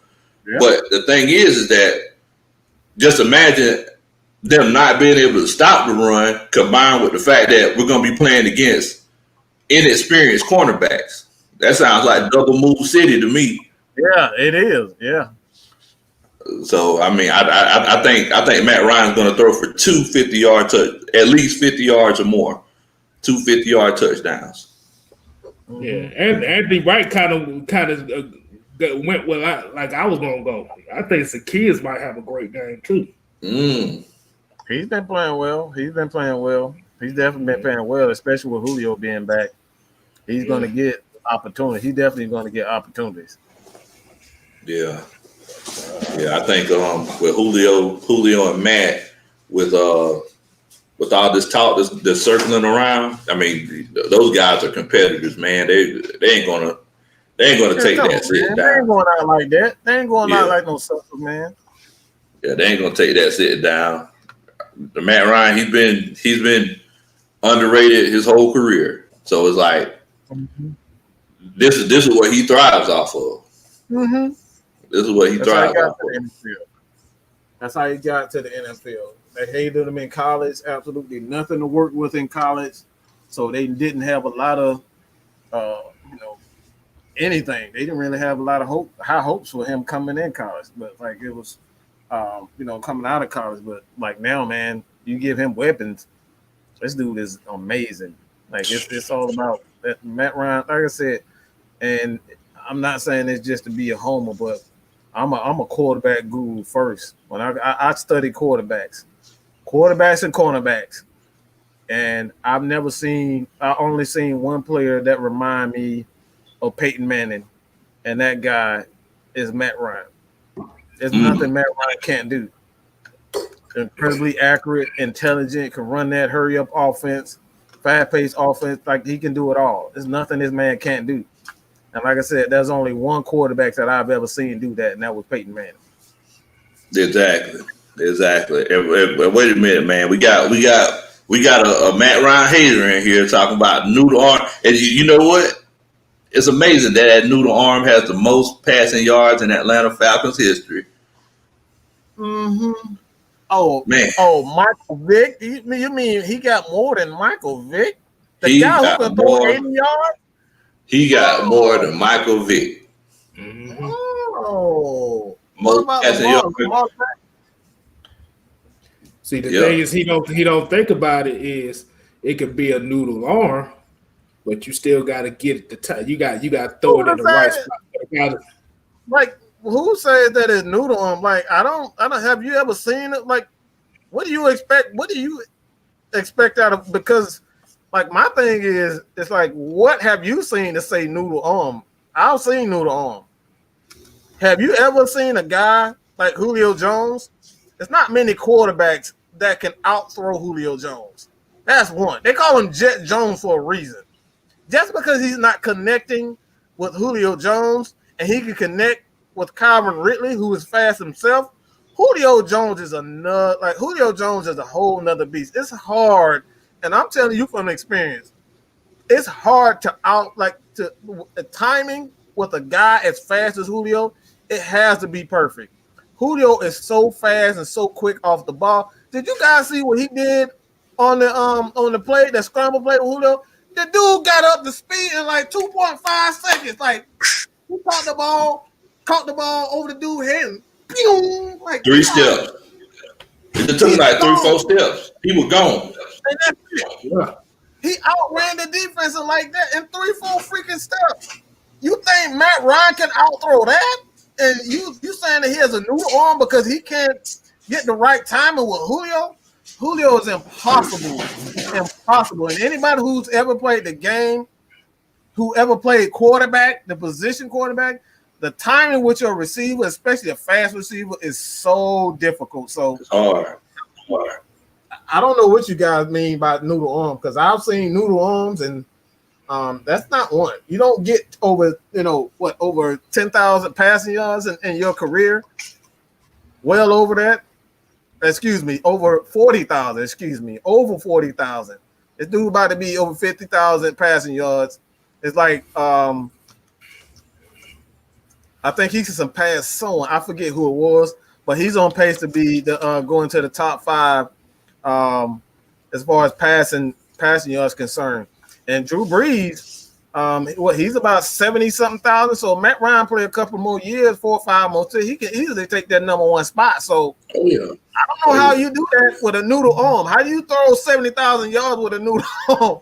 Hey man, it's tough. And we did see your comment, Ryan, and you just replying to an actual Matt Ryan hater. So I got you, man. Okay. Ain't no problem, Coach Ryan. Ain't no problem. I got you. I got you, Coach. I got you. You good. But yeah, man, I mean, those are a lot of yards to be thrown for. And people don't consider the times where he actually outthrown Julio Jones, who's running 23 miles an hour. People don't consider that. I mean, for to be a noodle arm, I've definitely seen that ball travel 55 and 60 yards. If y'all feel like that's a noodle arm, I would be more than happy to see y'all throw for 40 yards. I would be more than happy to see y'all. Right. Y'all go to the NFL experience, or you could go to your local high school football field. And I want to see you throw, a lofting 40-yard pass and tell me how easy it is. And then I want you to try to do it with 1,300 pounds of flesh coming at you. Try it. Please try it. Please. That is not. Okay, I'm about to say Sean Jones said something too. Talk about the announcer said that Matt Ryan didn't have the arm strength to get the ball in the end zone. Now, it ain't about arm strength. You just don't force the ball. There's certain plays, like I said, every quarterback is not going to make the perfect pass every time. What the hell did that even mean? He don't have the arm strength to get the ball to the end. What the hell did that even mean? Like, what the fuck? Was he talking about in that Green Bay game? Because in that Green Bay game, they were just getting naked for Aaron Rodgers. Yeah. Like seriously. I mean, you compare him to Aaron Rodgers, who can throw the damn ball 100 yards. Like, that's just dumb. Right. You trying to compare somebody to Michael Vick and Aaron Rodgers? Those guys are some of the strongest arms in the history of the game. So, like, shut up with this dumb crap. Shut up. Just shut the hell up. Like, seriously, just be quiet. Don't talk anymore. All right, just don't anything else. You comparing them to guys that could throw 100 yards. Like, of course, motherfucker he runs Michael Vick run a damn 4.2. Of course he's gonna look slow compared to Michael Vick. Of course he's gonna look like a noodle arm compared to Aaron Rodgers. Like, duh. I'm about to say, y'all forgot the other strong arm quarterback that they had high praise for. You talking about your boy Patrick Mahomes? No, I'm talking about back in the day. Oh, you talking about Jamarcus Russell. Oh, the one who can throw about 70 yards on his knees. On his knees? Yeah. You know what I'm talking about. DeMarcus Russell should have been playing defensive end. That man ain't have no business playing. That man had no business playing no quarterback, man. No business playing quarterback. You know he should have been trying to get to the quarterback. Oh yeah, you talk about noodle arm. I can give you somebody that had a noodle arm for real. I know y'all remember the hefty lefty. The hefty.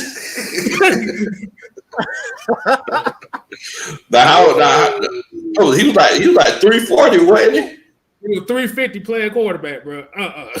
Man, they said he can slang it though.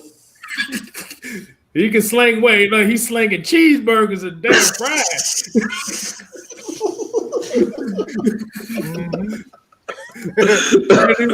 Andy Wright ain't shit for this one. He talking about I heard Jamarcus Russell is now selling weed.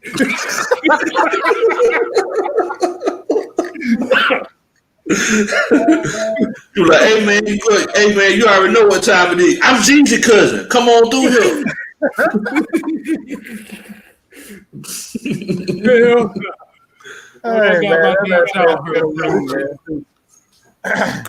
Man, that's crazy, boy. That is crazy, man. I mean, but you got people like Chad Pennington who legitimately couldn't throw the ball far, but he played for a long time because you don't have to throw the ball 70 yards every play, y'all. I mean, that's not required. Like, you don't have to do that. But you know, everybody get caught up in the sexiness of just throwing the ball downfield. You know. Yeah, because Joe Flacco could throw the ball down the field, but he can't hit nothing. Yeah, but you have to remember, Michael Vick's best passing year was with Andy Reid. When he was with us, the best he did was 54%. Yeah, that's true. Oh, God, hey, Mike, I know you're gonna agree with this one. You talk about duck ass arms.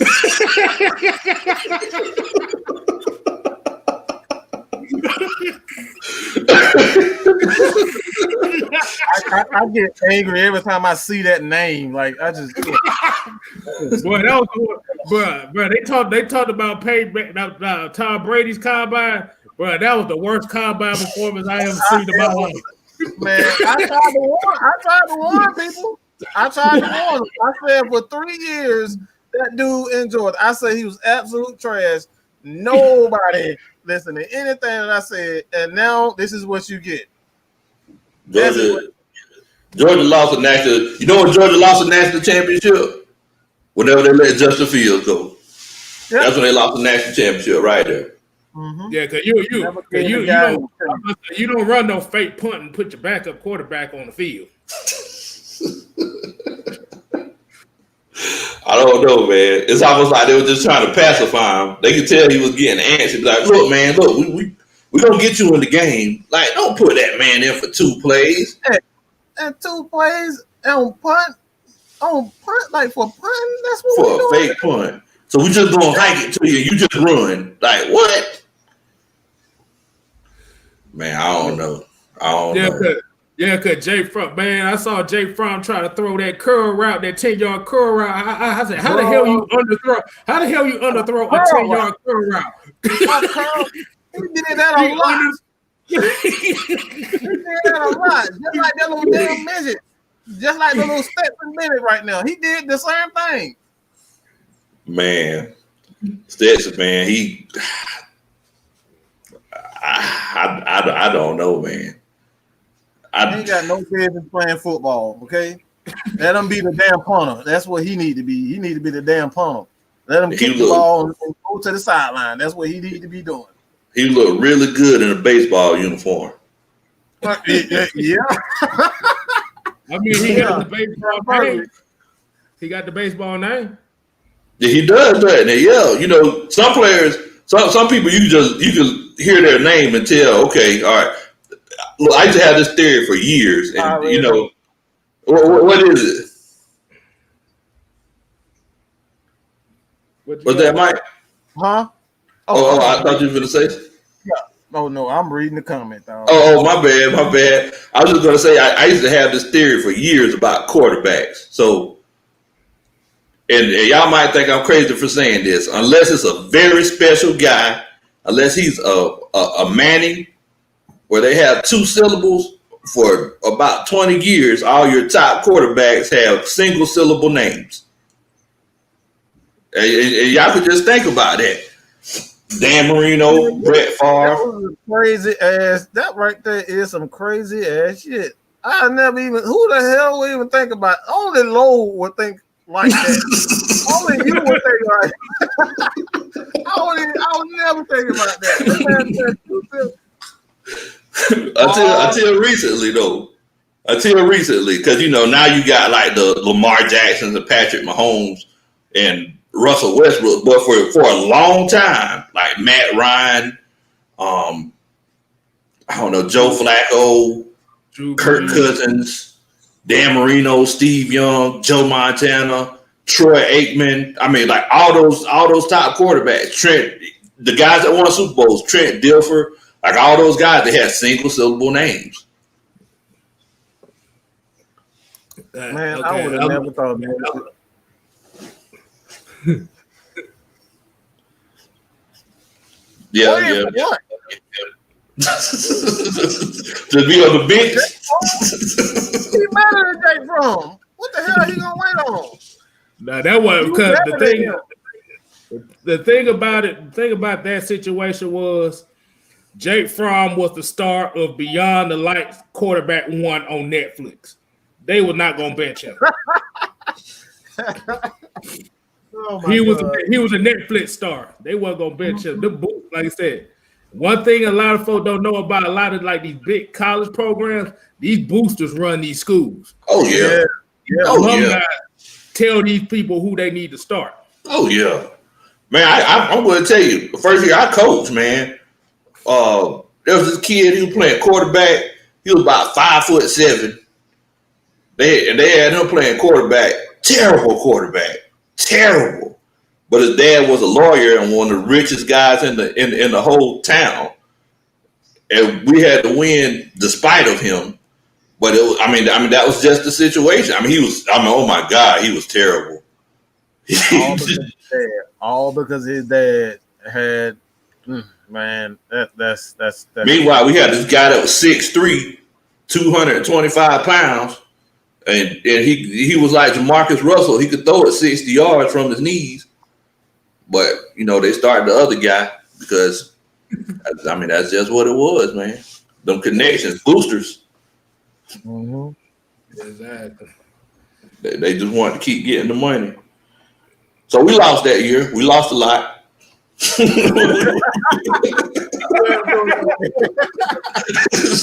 lost that game. And y'all want to know something that's terrible? Imagine being a coach and having to stand through a game on the sidelines, like whenever you just getting drilled. Like like whenever you just getting killed, that's such a terrible feeling. It's like, everybody's talking about you. You standing there, you gotta keep looking positive. I mean, it's such a bad feeling. I hated it. I hated it. That is bad. The dude, Robbie White said, "I'll take Tim Tebow over Jake Fromm." Hey, man. Hey, I would too. Why you All day. At least I know he can run. I don't know. Jake Fromm can't do a damn thing. I'll take Rex Grossman over Jake Fromm. Sexy Rex and Grossman. Me too. I'll take him. I'll take Joe. Whenever I talk about Joe Flacco, I always think about some Italian. Hey, it's me, Joe Flacco. I'm trying to throw the ball over here. I take Joe Flacco all day over Jake Fromm. Yeah. Like I said, I ain't never seen nobody underthrow a curl route with no pressure, underthrow it consistently. They told that throw it at that spot at the 10 yards. This mother underthrowing it. 7 yards. It's supposed to be a 10-yard curl. He throwing that bitch 5 yards, and he ain't even had no zip behind it. It was a duck. How do you throw a 5-yard duck? Man. Hey, man. I tried to warn people, but yeah. I tried to warn people, but they didn't want to listen. That dude was absolute trash, man. Whenever you underthrow it like that, whenever wide receiver coming back to the huddle, he's yelling at him like, "Man, what you doing? You supposed to come back." Mm-hmm. All he gonna say is, "My daddy paid for your scholarship." Shut up right after that.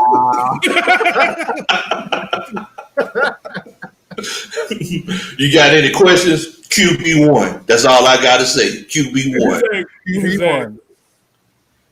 Man, that's crazy. I think Matthew Stafford was he was my favorite Georgia quarterback out of all of them. Yeah. Matthew Stafford, DJ Shockley. Mm-hmm.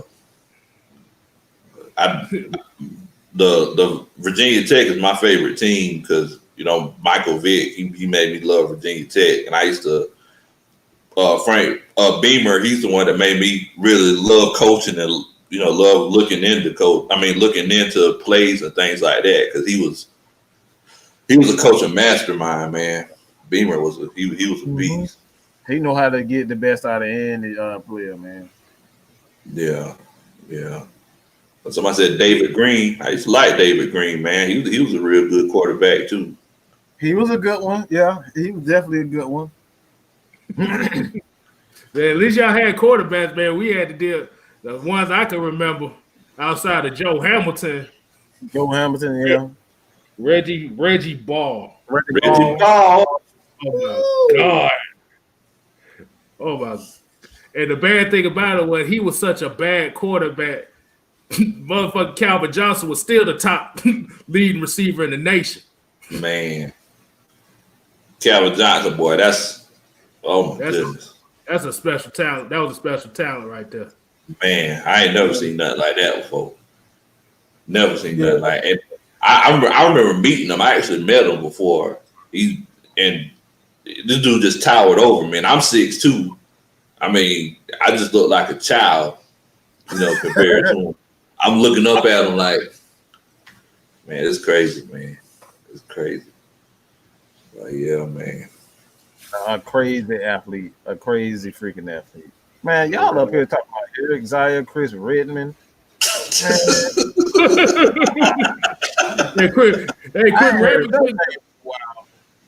He couldn't cut it in Baltimore. What made you think he was gonna cut? That's why Bob Petrino quit. You got Redmond, Harrington, and Leftwich throwing the ball. He's like, shit, nah, hell no. Hell with this. I'm gone. Man, Dartmouth asked, I think Raheem Morris will be our coach next season. And it all depends on what we do the rest of this season, to be honest with you. I definitely love the way that the culture has changed, and I loved them after I seen them wearing them J's on the sideline. Did y'all see them rocking them J's on the sideline? Hey man, that's it. Sometimes that's what you need, man. A coach with some swagger, man. Yeah, coach with some swagger, but again, that's not always good. It's like, yeah, he got them J's on, and he changed the culture for the most part, but can he actually coach? That's the thing. I mean, we've seen some adjustments in this game, in that Vikings game, but just one game, man. Like I gotta see it consistently. I gotta see. You gotta show me something, moving forward. You gotta keep. Stuart Rock said that he believes we got to make the playoffs before that'll happen, and I don't think so. I think it's more of him improving the defense. He get a legitimate shot if he continue to improve the defense. Continue to improve under him, he'll get a legitimate shot. But I don't think he's like, as an owner, I don't think you should limit yourself to a guy that's on your roster because, like, let's be honest, he was a part of the issue. Yeah. Defense, so we can't ignore that as a fact. Like he still was a part of the failures here in Atlanta, and exactly the entire time. So exactly, it's a, we don't know what happened behind the scenes, and we don't know if, how much control Dan Quinn had. And how much he didn't have. I know that he changed his stories a lot of times last year. So it's like, I mean, after he changed those stories, like he lost a lot of credibility with me myself. Yeah. And I know you're gonna like this comment, Mike. Rex Ryan for coach. Oh hell yeah, I love that shit. Oh hell yeah, I love that. Mike's already called Arthur Blank. He already told him he need to go ahead and make the call. Hey man,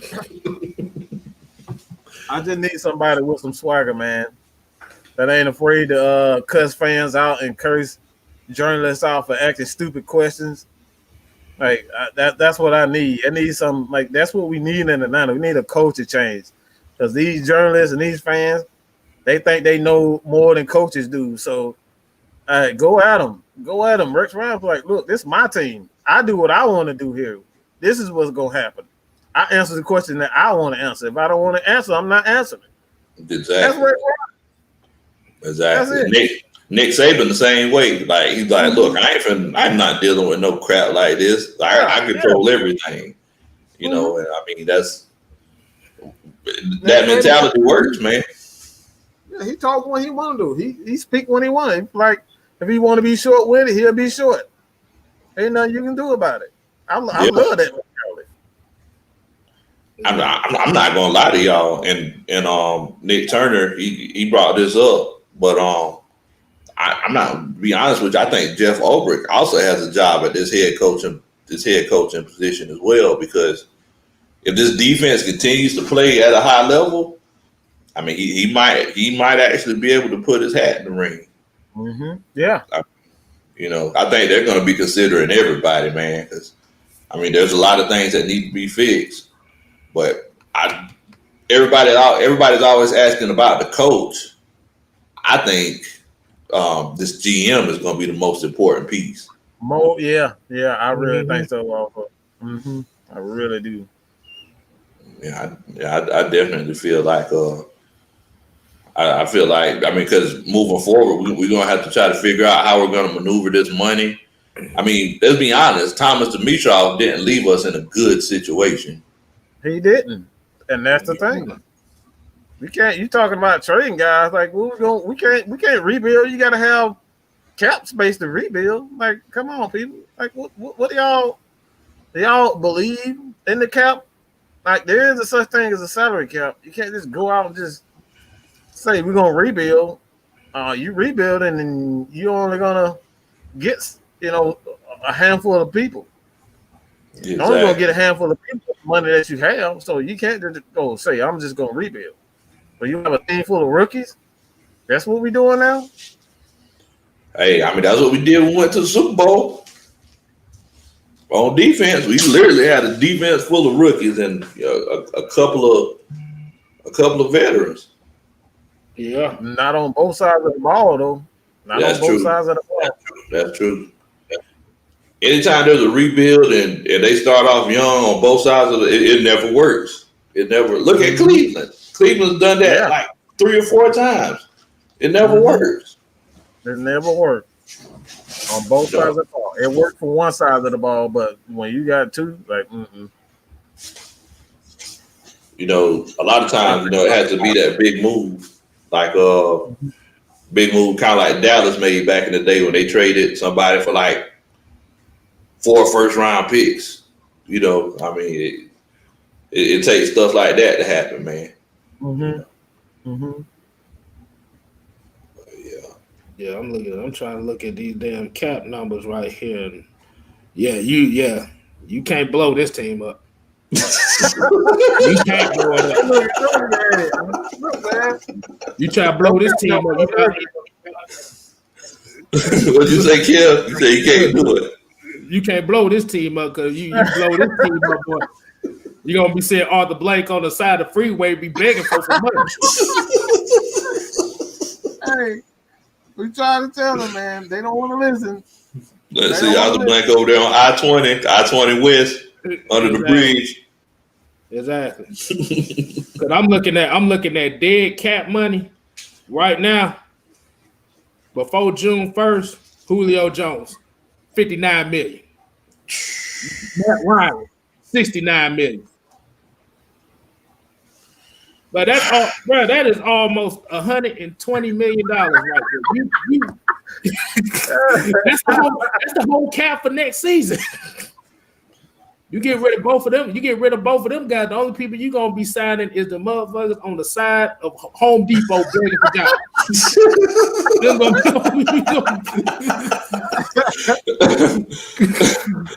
I remember whenever we scored that touchdown, Matt Ryan scrambled to the left, and I was thinking to myself, like, man, it was a good touchdown, but it was a real expensive one.